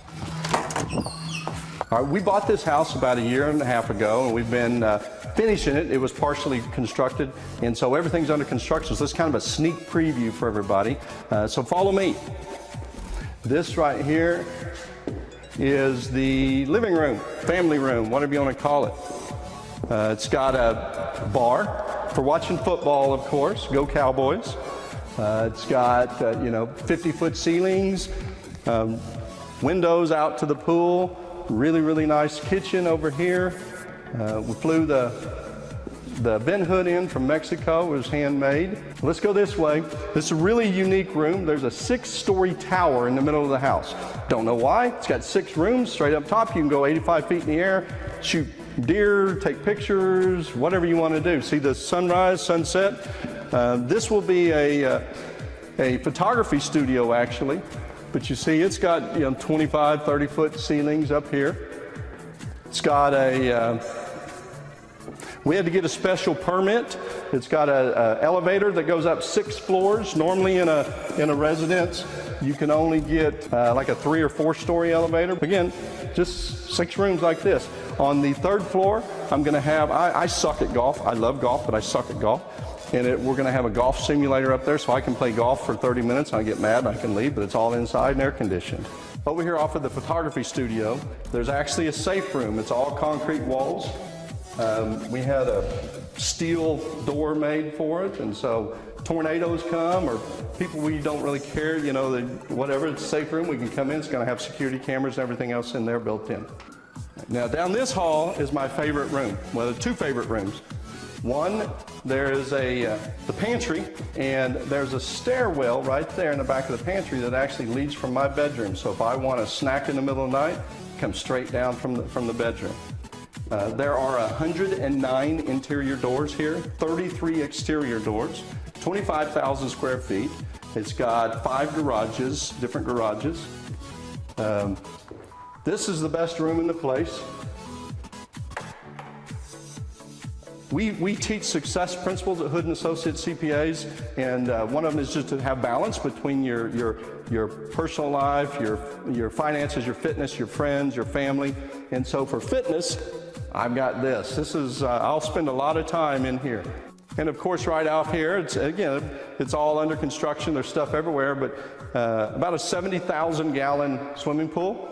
It's got a swim jet, so you can exercise against the current, or it can make waves. It's got a huge hot tub that 2 places you can stand, and it'll massage you from your neck to your back. Because when you're out being successful, making money, you get kind of tensed up. It's got a layout shelf, a walk-in, a beach entry, and water shooting everywhere. It's got about 8 different waterfalls. It's got a cave in it, and it's got a little lazy river, a little lake thing, pond thing up on top where you can lay out and play in the water. So, all the necessities of life. Now we're on the 2nd floor. This is the master suite. It's actually 2 stories and has 3 staircases to the 2nd story, one over here, one there, and then one in another room. It's got 5 fireplaces in the whole house, just one here in the master. 2nd story, the master's up there, which we'll go up there here in a minute. This is the master bathroom, just a little bathroom. If you notice in the shower, there's no knobs to turn the water on. Everything is digital. We have to have Wi-Fi for it, so it talks to your phone or a tablet, and you program it for Paul's summer shower, Paul's winter shower, or what have you. It also, at the top there, it's got a deal that where if you want to take a shower in a thunderstorm, it has sound, lightning, thunder, all of that good stuff. I guess that's the thing, take a shower in a thunderstorm. The bathtub is heated. It's actually heated, not just the water, but it's heated. And then over here is the bathroom, and there's 2 things in there. I know what that one does. That one is called a bidet. Does anybody know how to work a bidet? I don't. This is the master closet. One of them. I think there's 6 closets, but this is, I don't know how, this is probably 1,000 square feet, or give or take. All over here. Keeps going over here. I don't know who needs that many drawers, but apparently we do. This is the wife's craft room. She likes to craft. We have grandkids and daughter-in-laws, and this will be full of stuff, and they'll sit in here and make things and make memories. Of course, it's off to the balcony. There's a balcony off to the pool all the way around.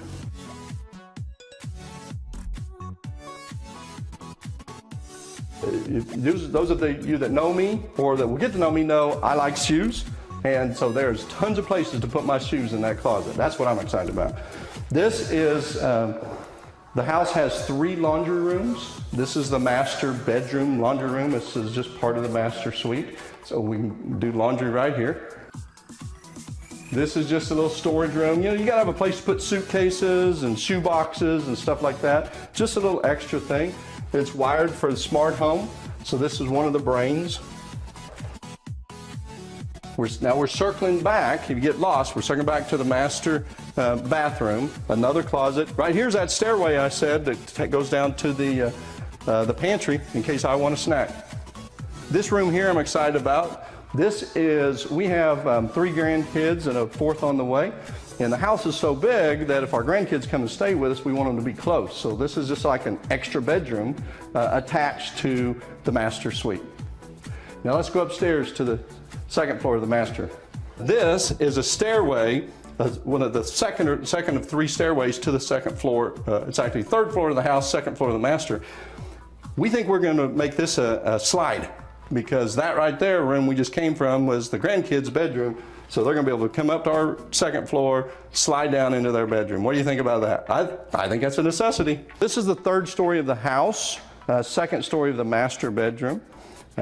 This room right here is kind of cool. It's going to be like a little spa room. We've got a commercial tanning bed that goes in there, and a massage chair, and you know, all the relaxing music and all of that. This would be like a library or reading room off of the master, still part of the master. It's got a separate balcony out there. Every room in the house is wired for speakers, for entertaining. There's a lot of speakers, I can tell you what, and they suck putting them up. I put a bunch of them up, but there's a lot of them.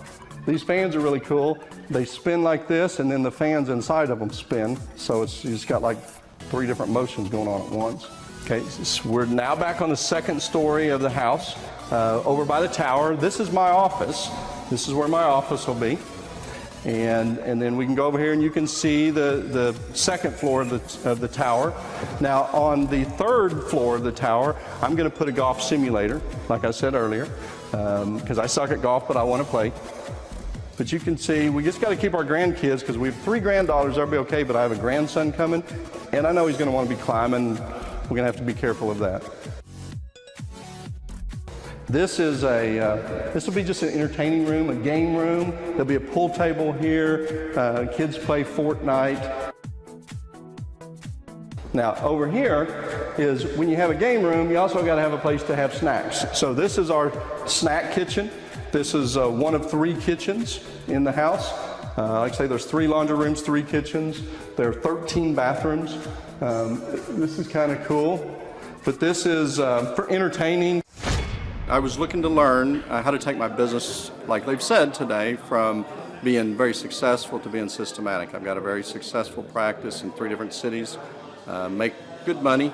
Just want to take it to the next level with systems and processes to where I can drive my cars more.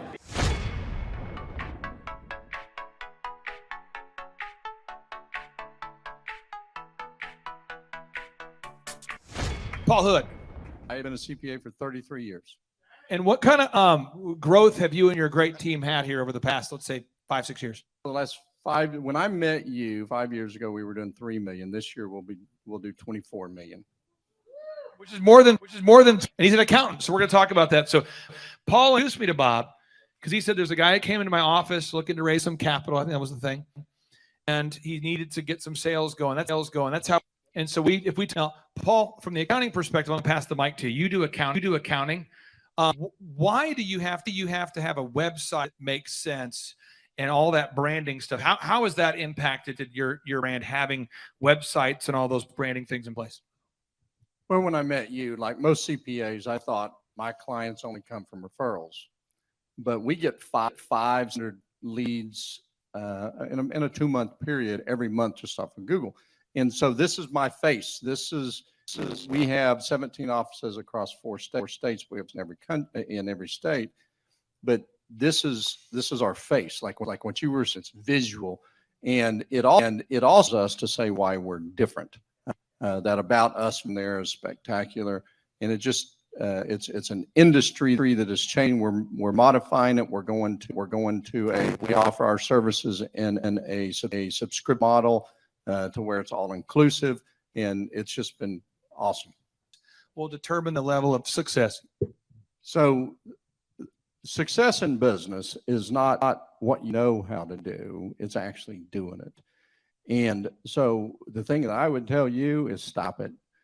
Get a freak like this guy and let him go after it. Insane, because then you can be doing what you do well and take that time and invest in something else on top of that has contacts. And I don't get anything for selling his, just telling you what he's done for us so that we could focus. And then he'll come in and I'll say, I think I've got it all. And he listens for 5 minutes and he makes one, and I want to slap myself in the face. Well, why didn't I think about that? That's idiotic. But they're sick freaks. They just get it done. I don't know. I think it's because it's merit-based pay in their office. So if the people here, like, they get paid. So if we were taking on your account and someone else to do this, but if you hired a different marketing company, I'm just giving you best practices. You want to make sure that they win when you win. So like in our office, if we grow Dave Stacy's podcast, that benefits our company to the extent it benefits them, but we actually benefit if they benefit. Does that make sense to you? Hello, my name is Charles Kolaw with Kolaw Fitness. Today I want to tell you a little bit about Clay Clark and how I know Clay Clark. Clay Clark has been my business coach since 2017. He's helped us grow from 2 locations to now 6 locations. We're planning to do 7 locations in 7 years and then franchise. And Clay has done a great job of helping us navigate anything that has to do with like running the business, building the systems, the checklists, the workflows, the audits, how to navigate lease agreements, how to buy property, how to work with brokers and builders. This guy is just amazing. He's this kind of guy has worked in every single industry. He's written books with like Lee Crockrell, head of Disney, with the 40,000 cast members. He's friends with like Mike Lindell. He does Reawaken America tours, where he does these tours all across the country where 10,000 or more people show up to some of these tours. On the day-to-day, he does anywhere from about 160 companies. He's at the top.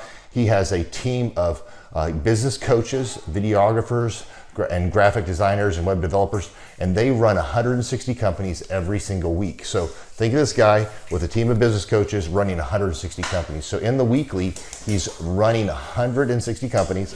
Every 6 to 8 weeks, he's doing Reawaken America tours. Every 6 to 8 weeks, he's also doing business conferences where 200 people show up, and he teaches people a 13-step proven system that he's done and worked with billionaires, helping them grow their companies.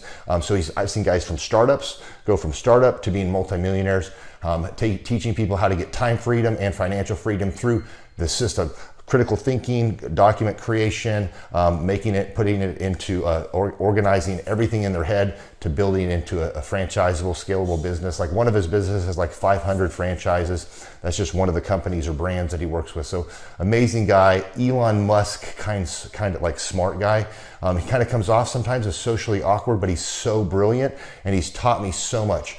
When I say that, like Clay is like, he doesn't care what people think when you're talking to him. He cares about where you're going in your life and where he can get you to go. And that's what I like most about him. He's like a good coach. A coach isn't just making you feel good all the time. A coach is actually helping you get to the best you. And Clay has been an amazing business coach. Through the course of that, we became friends. I was really most impressed with him is when I was shadowing him one time. We went into a business deal and listened to it. I got to shadow and listen to it. And when we walked out, I knew that he could make millions on the deal. And they were super excited about working with him. And he told me, he's like, I'm not going to touch it. I'm going to turn it down because he knew it was going to harm the common good of people in the long run. And the guy's integrity just really wowed me. It brought tears to my eyes to see that this guy, his highest desire was to do what's right. And anyways, just an amazing man. So anyways, impacted me a lot. He's helped navigate anytime I've got nervous or worried about how to run the company or, navigating competition and an economy that's like, I remember we got closed down for 3 months. He helped us navigate on how to stay open, how to get back open, how to just survive through all the COVID shutdowns, lockdowns, because our clubs were all closed for 3 months, and you have $350,000 of bills you've got to pay, and we have no accounts receivable. He helped us navigate that, and of course we were conservative enough that we could afford to take that on for a period of time. But it was, anyways, great man. I'm very impressed with him. So Clay, thank you for everything you're doing, and I encourage you, if you haven't ever worked with Clay, work with Clay. He's going to help magnify you. And there's nobody I have ever met that has the ability to work as hard as he does. He probably sleeps 4, maybe 6 hours a day, and literally the rest of the time he's working, and he can outwork everybody in the room every single day, and he loves it. So anyways, this is Charles Kola with Kola Fitness. Thank you, Clay, and anybody out there that's wanting to work with Clay, it's a great opportunity to ever work with him. So you guys have a blessed one. This is Charles Kola. We'll see you guys. My name is Danielle Sprick, and I am the founder of D Sprick Realty Group here in Tulsa, Oklahoma. After being a stay-at-home mom for 12 years and my 3 kids started school and they were in school full-time, I was at a crossroads and trying to decide what do I want to do? My degree and my background is in education, but after being a mom and staying home and all of that, I just didn't have a passion for it like I once did. My husband suggested real estate. He's a home builder, so real estate and home building go hand in hand, and we just rolled with it. I love people, I love working with people, I love the building relationships, but one thing that was really difficult for me was the business side of things. The processes and the advertising and marketing. I knew that I did not have what I needed to make that what it should be. So I reached out to Clay at that time, and he and his team have been extremely instrumental in helping us build our brand, help market our business, our agents, the homes that we represent. Everything that we do is a direct line from Clay and his team and all that they've done for us. We launched our brokerage, our real estate brokerage, 8 months ago. And in that time, we've gone from myself and one other agent to just this week, we signed on our 16th agent. We have been blessed with the fact that we right now have just over 10 million in pending transactions. 3 years ago, I never would have even imagined that I would be in this role that I'm in today, building a business, having 16 agents. But I have to give credit where credit's due. And Clay and his team and the business coaching that they've offered us has been huge. It's been instrumental in what we're doing. Don't ever limit your vision. When you dream big, big things happen. I started a business because I couldn't work for anyone else. I do things my way. I do what I think is in the best interest of the patient. I don't answer to insurance companies. I don't answer to large corporate organizations. I answer to my patient, and that's it. My thought when I opened my clinic was I can do this all myself.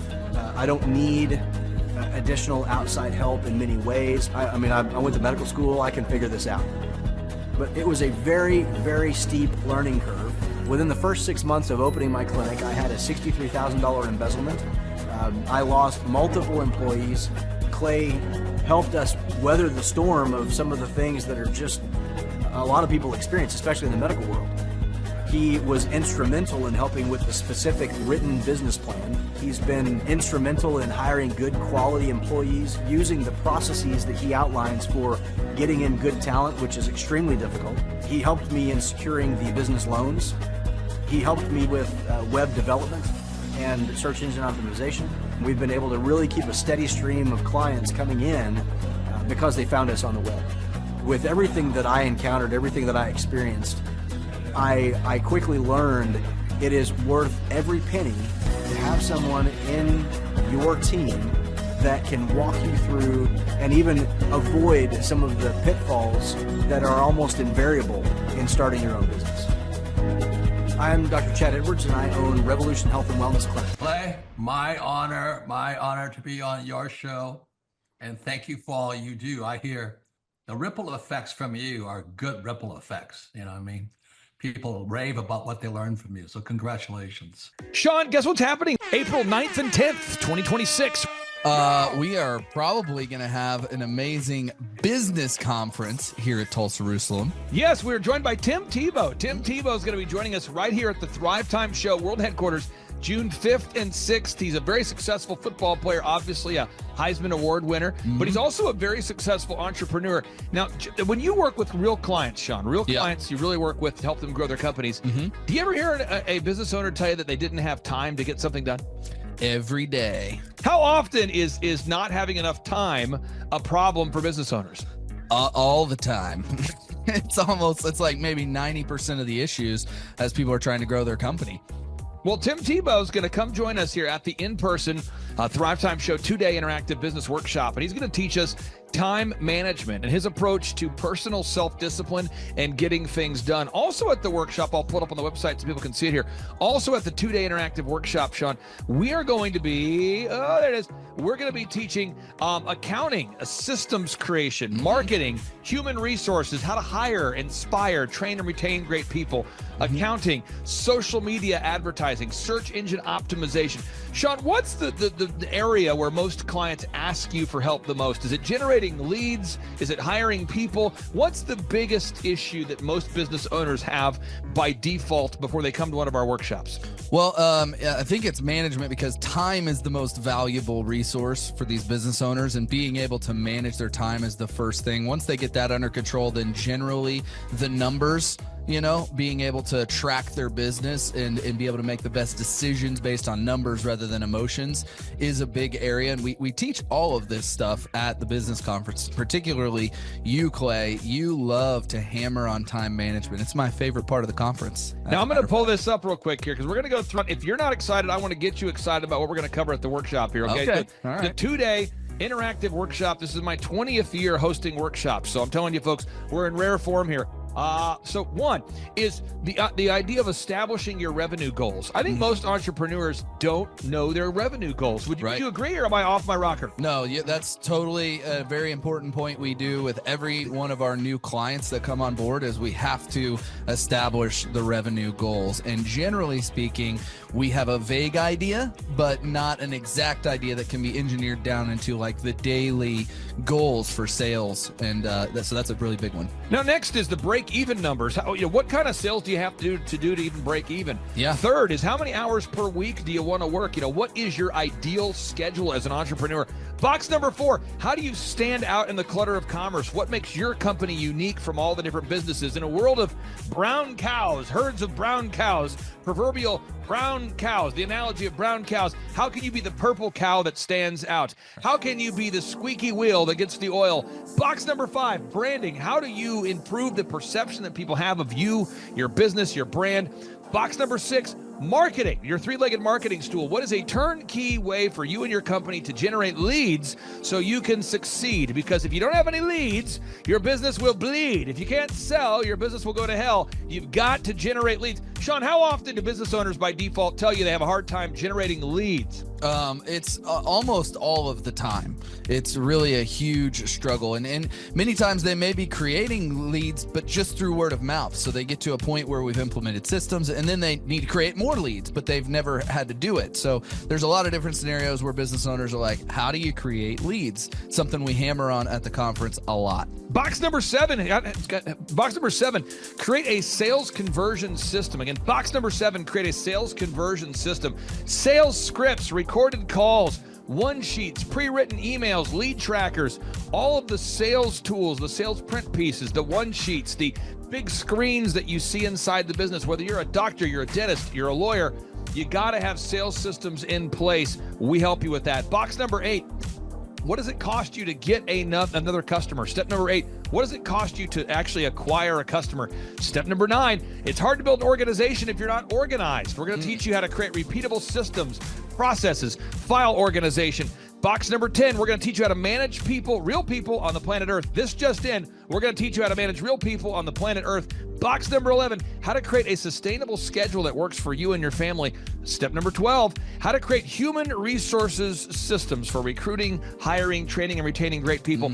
Box number 13, accounting. This just in, we have to cover accounting. It's not how much you make, it's how much you keep. We're going to cover all the accounting things you need to know. And step 14, finally, what is the point of even achieving success? We're going to go over what is the point of even achieving success, how to design a life that you're excited about, how to design a life where you carve out enough time for your faith, your family, your finance, your fitness, your friendship, your fun, and where you're going to spend your focused time. We're going to go through that, all this and more. Now, the workshop, Sean, it's April 9th and 10th. It's a 2-day interactive workshop. Yes. And tickets, we always do it. It's $250 or whatever price that someone can afford. Sean, why do we let people name their price? Why do we have scholarship tickets available if somebody can't afford the $250 general admission ticket? Well, we don't want anybody to miss out on it. You know, you could be at a startup phase or you could be, you know, way along in your business, but we want to make it accessible for everybody. I think it actually goes back to a story of your dad. And like, it goes all the way back to how you've always done this as a business coach, trying to make sure that, you know, your average people out there have access to the things that work. Now, 7 a.m. to 5, Sean, why do we go from 7 to 5 both days? I mean, it's 10 hours a day. 20 hours of training over 2 days. Why do we do 10 hours a day, Sean, of back-to-back workshops? We do a 30-minute teaching session. We do a 15-minute question and answer session, and then we take a break. 30 minutes of teaching, 15 minutes of question and answer, then we take a break. Why do we do that format, Sean? That format is so that we can keep people engaged and not just sitting there listening, but also getting involved. We really encourage people to ask questions, and that's really where the juiciness of the conference comes out, is you can put your personal situation and your questions on the board, and Clay will tee off and give you direct advice. Even without being in our coaching program, you can get direct coaching from Clay. It's really a very engaging format. I enjoy it a lot. Once again, folks, this event is April 9th and 10th, 2026. Get those tickets at thrivetimeshow.com. Once again, that's thrivetimeshow.com. Whoa. Who's our keynote speaker coming to the conference there, Sean? Tim Tebow is our keynote speaker. Sean, question number 3, how much does it cost to come to our in-person 2-day interactive business workshop right here in Tulsa, Oklahoma? I think it's, did you say it's $250 or whatever you can afford? That's right, $250 or whatever you can afford. Sean, how do you spell Eric Trump backwards? P-M-U-R-T-C-I-R-E.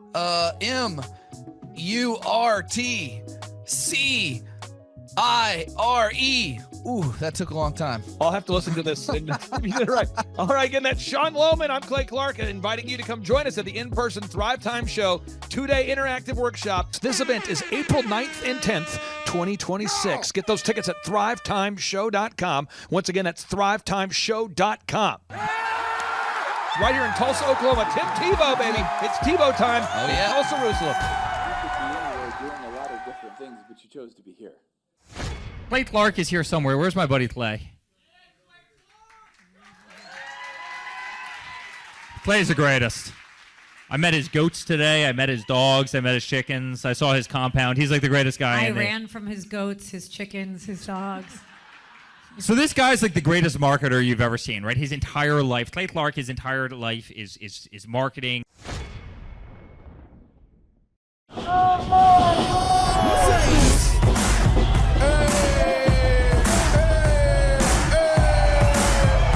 Hey guys, Luke Erickson here with the Thrivetime Show. As you can see behind me, we've got all kinds of energy going on. People are starting to show up for the conference, and it is hot in this place. We got grill guns over here. We've got people playing the drums. We've got a fire breather, and man, people are so excited as they come in. The conference is kicked off. This house is packed. We've got Aaron Hansis with Sean Holmes up there. We've got Steve Currington with Total Lending Concepts up there talking about what is possible when you just implement, when you do the proven system. It's so exciting. People are going crazy. Guys, Luke Erickson with the Thrivetime Show here with you. It is day 2 and the energy is high. People are so excited to be showing up. The team is ready. Come on, let's see what it's like to go on in for day 2. Follow me. My name is Kevin Thomas, and the name of our company is MultiClean. We are a commercial janitorial service, and we serve the entire state of Oklahoma and Kansas, and soon to be Arkansas. We have probably grown probably 5 times. We've added, I think when we first started with you, we had 60 to 65 employees, and now we have a little over 300 employees. Before we got involved with Thrivetime, we didn't really have any systems or processes in place. So I've probably been to, in 6-7 years, I've probably been to 12 to 13 business conferences, and amazingly, each time I go, I learn something new, and I'm so excited to bring it back and show the team. 4,000% from February to February. Now I can better that. Okay, Clay, I don't think you know this. I don't think you know this. I'm pinching myself, and if I cry, forgive me. In the last 2.5 days, we have bettered our entire month of February in the last 2.5 days. I heard about it on the podcast. Started listening to the podcast, became a fan, and then figured out about the workshop. I own an insurance and financial services agency, and I was hoping to learn from the workshop systems and processes. I'm big on systems and processes, and always learning better ways to run a business more efficiently. The atmosphere's second to none. It's a high energy, really cool atmosphere to be around. Contagious, I would say. Just something every entrepreneur, I think, would appreciate and love. I'd say humorous, high energy, and full of substance, which I think is the key. A lot of business coaches or seminars maybe are high on motivation and making you feel good, but don't have a lot of substance that you can take back and implement, the following Monday, where his does. Man, there's a lot of valuable things. I'm gonna say, this is my second workshop. The first workshop I took back really the importance of a group interview. I used to spend hours and hours interviewing people, screening resumes, and that saving my time on that part is valuable. It was that and then the sales scripting that have been two major things just so far. Man, I think they're missing out on, expert advice from somebody who's been there, done that, built companies, has learned a lot of lessons. That's what I'm always looking for, is somebody that I can learn from that's ahead of where I am. And I think if you choose not to come, you're missing out on a lot of good advice that could help your business. Hi, this is Charles and Amber Kolaw. We're the owners of Kolaw Fitness. We heard about Clay Clark through Paul Hood, our CPA. We've worked with Clay Clark for the last 2 years. Clay Clark has helped us take our 3 locations in 3 different states and create checklists, workflows, task lists, time blocks for every employee. He's helped us with creating systems and audits for every department, quantitative scorecards for each department and every position so that everybody has a number. It's been able to give us a lot of time freedom and financial freedom and peace of mind to know that everything's running efficiently, and he's been helpful with a lot of marketing, search engine optimization, helping us really rank high in Google, and pretty much every area of the business. It's been very, very helpful. We would describe the experience of working with Clay as very energetic. He's full of energy. He's very encouraging, very motivating, but also accountable. So he keeps us accountable, and we love that accountability. It keeps our drive in the right direction, so we're not chasing things that aren't worth spending our time on. Yeah, he's a great coach. He helps push us on certain areas, helps coach us in certain areas. We're all emotional creatures, and we go up and down, and he actually will tell us kind of where we're at, how we can get from there, and even emotionally, when we're stressed about something, he'll have a story to relate to, and it really helps us in every area of our business. It's been very, very helpful.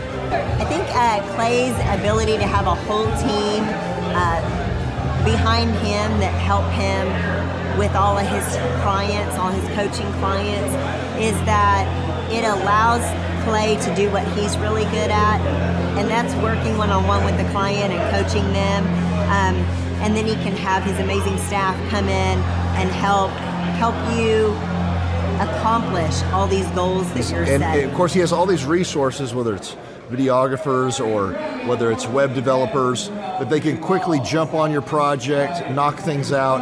He can quickly give you the right coaching. He's just got a whole team of people that whatever area you're lacking in your own company, he's got resources from video, web design, search engine guys who are just knowledgeable in that. Even though he knows a lot of that stuff, he's got these capable lieutenants that are ready to just take off and help you get that stuff. More stuff gets done on a weekly basis than you would on probably most than the individual or some other company. We've worked with several companies before, and not as many things get done on a weekly basis, so it's been very helpful. Well, the conferences for me, I'm a slow learner, so I have to learn like over and over again, hear things over and over again. I've been to like, I think 8 different conferences, and each time you come, I learn a few new components. Some things are repetitive, but a lot of the stuff just resettles and I get a little bit more depth into each component. So, I mean, I've been to 8 of them. They're all super entertaining. He's very funny, very encouraging. You get to kind of self-reflect a lot. A lot of the stuff is really polarizing. You do a personal inventory of yourself and you'll think like, hey, I've really got to work on this, really got to work on that. So every time you come, I still get a lot of value out of it. And as much as every conference is the same, it's totally different. So I think we'll hear stories we haven't heard before. He'll have entertainment, or he'll have speakers he didn't have before. And you, like you said, you just always catch a different part of the material that maybe you didn't catch before, or it's worded differently. And it's really cool because some people that you've seen like a year ago at a conference, now they're being showcased as a success story, and you get to see their website, you get to see how their stats, all their metrics have improved and the revenue improved. So it's really cool to see people that just a year ago, that of course we've been here 2 years, that just came, that I met, is now being successful. It's really encouraging to see other people, accomplish that stuff. So Clay has helped us optimize our website and helped with really topping the right search engines that we need to make sure that we are very, very competitive with all of our other competitors.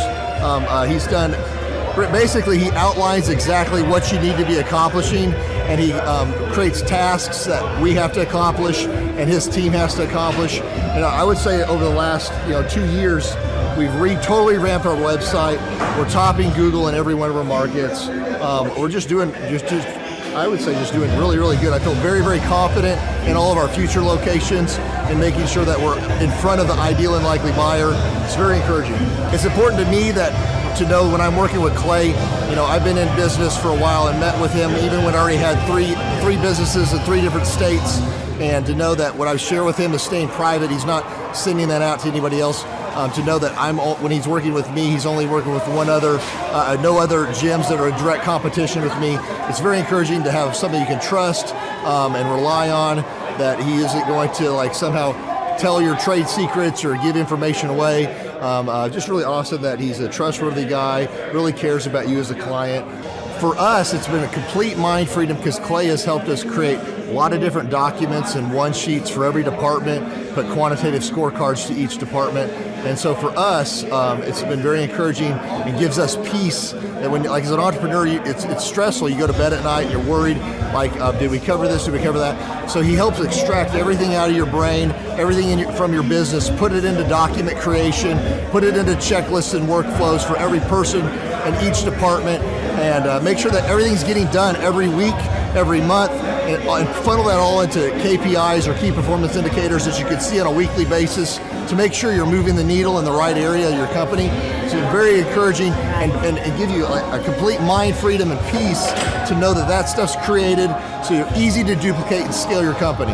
Right, and then we can spend time doing what we're really good at and just trust the system. I honestly believe everybody needs a coach. I think we're all inherently lazy and selfish and carnal. I truly believe that humans are humans. If we're standing, we'd rather sit. If we're sitting, we'd rather lay down. And if we're laying down, we'd rather be asleep. So to have somebody that challenges you, have real active candor, and be honest with you on every aspect of your company is really, really encouraging to me, because I want to know, I want to work on what we're weak at. I want to see any areas that we're not doing well in, and see his perspective from a third party, because you can look at your own business and just see the good. It's good to have somebody who does this, who's done this with hundreds of companies, really look at your company, reflect on your company, and see little chinks in the armor to make sure you cover that up so your competition can't get to you, and that you're successful overall in the big picture. So yes, I would recommend Clay Clark because he is a great friend, a great encourager. To me, he's been a wonderful friend. He's also, you can tell he cares, and he has just a wealth of knowledge. He's worked with so many different companies and different businesses. He could take a concept that he's used before in the past with somebody totally different industry and see how it would work perfectly for you in whatever niche market you're in or whatever type of service you're providing. And so his brain is just a wealth of knowledge, and just to have that type of perspective on, as a part of your team and your own company is huge, super valuable. So I would definitely encourage people to use him. But one thing is, you got to be coachable. You got to be wanting to get feedback. You got to be wanting to really grow your company. You got to want to put that extra 10 hours a week to working on your business and not just in your business. And so, yes, I would recommend it to anybody who's wanting to grow their company and provide great systems, checklists, workflows, great encouragement, and have accountability. Hi, I'm Aaron Antis with Shaw Homes. I first heard about Clay through a mortgage lender here in town who had told me what a great job he had been doing for them, and I actually noticed he was driving a Lamborghini all of a sudden, so I was willing to listen. In my career, I've sold a little over $800 million in real estate. So honestly, I thought I kind of knew everything about marketing and homes. And then I met Clay, and my perception of what I knew and what I could do definitely changed. After doing $800 million in sales over a 15-year career, I really thought I knew what I was doing. I've been managing a large team of salespeople for the last 10 years here with Shaw Homes. And I mean, we've been a company that's been in business for 35 years. We've become one of the largest builders in the Tulsa area, and that was without Clay. So when I came to know Clay, I really thought, man, there's not much more I need to know, but I'm willing to listen. The interesting thing is our internet leads from our website has actually, in a 4-month period of time, has gone from somewhere around 10 to 15 leads in a month to 180 internet leads in a month. Just from the few things that he's shown us how to implement that I honestly probably never would have come up with on my own. So I got a lot of good things to say about the system that Clay put in place with us, and it's just been an incredible experience. I am very glad that we met and had the opportunity to work with Clay. So the interaction with the team and with Clay on a weekly basis is honestly very enlightening. One of the things that I love about Clay's perspective on things is that he doesn't come from my industry. He's not somebody who's in the home building industry. I've listened to all the experts in my field. Our company has paid for me to go to seminars, international builders shows, all kinds of places where I've had the opportunity to learn from the experts in my industry. But the thing that I found working with Clay is that he comes from such a broad spectrum of working with so many different types of businesses that he has a perspective that's difficult for me to gain because I get so entrenched in what I do, I'm not paying attention to what other leading industry experts are doing. And Clay really brings that perspective for me. It is very valuable time every week when I get that hour with him. From my perspective, the reason that any business owner who's thinking about hooking up with Thrive needs to definitely consider it is because the results that we've gotten in a very short period of time are honestly monumental. It has really exceeded my wildest expectation of what he might be able to do. I came in skeptical because I'm very pragmatic, and as I've gone through the process over just a few months, I've realized it's probably one of the best moves we've ever made. I think a lot of people probably feel like they don't need a business or marketing consultant because they maybe are a little bit prideful and like to think they know everything. I know that's how I felt coming in. I mean, we're a big company that's definitely one of the largest in town. And so we kind of felt like we knew what we were doing. And I think for a lot of people, they let their ego get in the way of listening to somebody that might have a better or different perspective than theirs. I would just really encourage you, if you're thinking about working with Clay, I mean, the thing is, it's month to month. Go give it a try and see what happens. I think in the 35-year history of Shaw Homes, this is probably the best thing that's happened to us. And I know if you give them a shot, I think you'll feel the same way. I know for me, the thing I would have missed out on if I didn't work with Clay is I would have missed out on literally an 1,800% increase in our internet leads. Going from 10 a month to 180 a month, that would have been a huge financial decision to just decide not to give it a shot. I would absolutely recommend Clay Clark to anybody who's thinking about working with somebody in marketing. I would skip over anybody else you were thinking about, and I would go straight to Clay and his team. I guarantee you're not going to regret it, because we sure haven't. My name is Danielle Sprick, and I am the founder of D Sprick Realty Group here in Tulsa, Oklahoma. After being a stay-at-home mom for 12 years and my 3 kids started school and they were in school full-time, I was at a crossroads and trying to decide what do I want to do? My degree and my background is in education, but after being a mom and staying home and all of that, I just didn't have a passion for it like I once did. My husband suggested real estate. He's a home builder, so real estate and home building go hand in hand, and we just rolled with it. I love people, I love working with people, I love building relationships, but one thing that was really difficult for me was the business side of things. The processes and the advertising and marketing. I knew that I did not have what I needed to make that what it should be.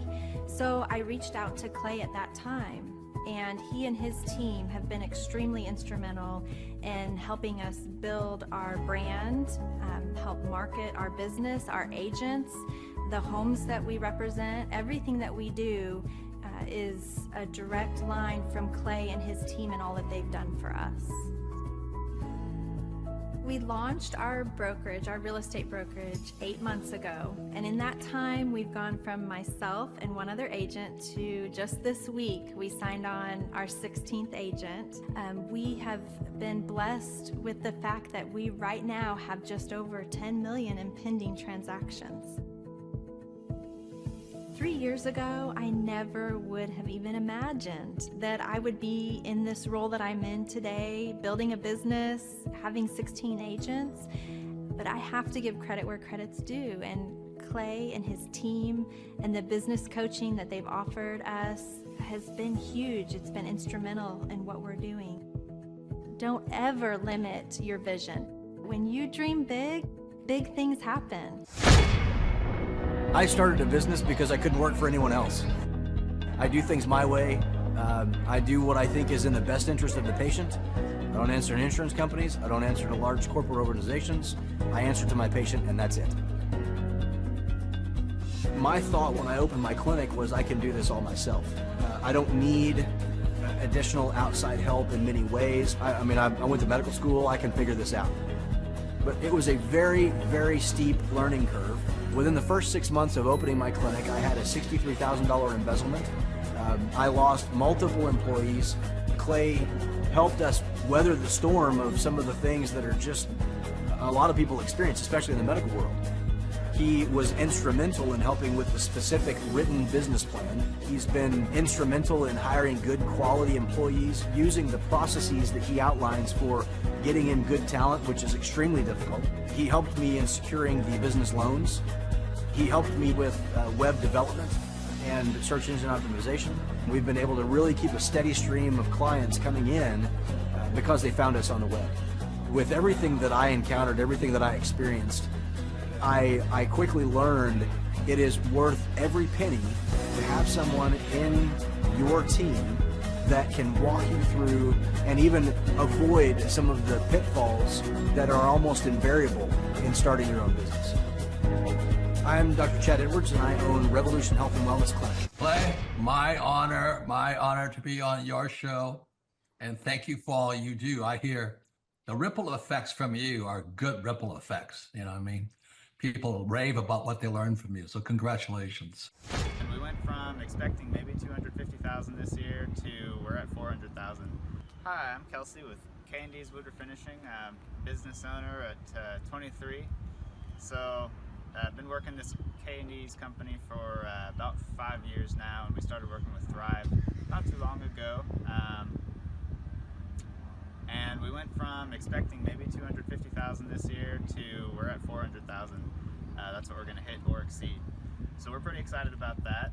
It's been pretty much just listening to what they have to say. Their hiring process has just really been incredible as far as finding good quality help, and the just the accountability of meeting up with them weekly, and like such good insight, the resources that they have for specific business questions. It's all been really incredible. It's been a great experience, so I would recommend it to anybody. What I've seen from Clay and his group at Thrive is they'll give you a simple system, and it's the simple systems are the ones that people can wrap their brain around. They're the ones that people can work with on a day-to-day basis. Hi there, my name is Stephanie Pipkin. I am 24 years old and I own Black River Falls Cleaning Services. We opened in April of 2019 and it is now mid-June of 2020. So I wanted to talk today about the success and growth I have achieved by implementing the Proven Path with Clay Clark's team and my business coach Luke from Thrivetime. It has been insane to say the least. I started working with them in mid-February of this year, so we're about 4 months in of working together, and it has completely transformed my business in pretty much every facet. So I'm gonna check my notes here. So in 4 months, my leads have tripled. I was getting probably like 2 leads a week. Now I'm getting more in the like 10 to 15 leads a week. I have doubled my number of employees. I'm now hitting the highest revenue weeks in the history of the company, week to week it seems like. We went from about 6 appointments today as our highest in February to now 14 to 15 appointments a day. And hiring quality employees has become much simpler and less stressful by using their systems for hiring. I typically only get maybe 2 complaints a month, if that, and everybody shows up to work. I just have really high quality employees now, especially in something people typically consider a high turnover type of work, you know, cleaning houses, cleaning businesses. I have amazing employees now, and I get rid of the ones who are not so amazing and bring on new ones because of, you know, group interviews and interviewing every single week. It's just been great, and such I don't waste as much time on low quality candidates anymore. And your coach will hold you accountable. I mean, which I love. Again, the tough love is really great. You know, Luke's like a stern father figure, but he's also nice, but also stern when he needs to be, when I'm being lazy and not doing the things that I know I need to do because I don't want to do them. So that's just great. Worth every penny. I mean, I'd pay him $1 million a month if I can, and maybe someday I'll be able to, but I would just say go for it. If it seems like a good fit, just go for it. Do what they say, even if you think it's stupid or ridiculous. Just do what they say because it'll work. You know, people, when they look at my business, you know, people in my town, they think I'm lucky. They think I'm just, you know, things just happen for me. And, you know, maybe I am lucky, but it has a lot to do with hard work and, you know, perseverance and, you know, working till you cry sometimes. That's just being an entrepreneur, which if you're a business owner, you understand that. But it's having these systems in place of, you know, of course I'm going to be successful. It's an absolute because I have all this stuff in the background happening, and I have Luke and Clay and everybody on their team working really hard to make sure that I'm a success. And I can tell that they are just so excited every single week when I'm having all these wins and things like that. They're so excited for me. So it's the best thing ever, and I would suggest to anybody to work with them. So sorry for the long-winded reply, but I just had so much to say, and I could go on for hours probably about how amazing they are. But thank you to Clay and Luke and the entire team there, everything you guys have done for me, and I am so excited to continue to work with you for years to come. Thanks so much for watching. My saying is, if it's important to you, hire a coach. And I think that's one of the reasons people are not successful is they eat a cheeseburger instead of hiring a coach, you know what I mean? And so my coach pushes me. They're younger than me. They push harder. They're trained. And as my rich dad always said, you know, amateurs don't have a coach, but professionals always have coaches. So I've always had coaches for whatever is important. You know, my rich dad was one of those persons. I wanted to learn how to play Monopoly in real life. So he was my coach.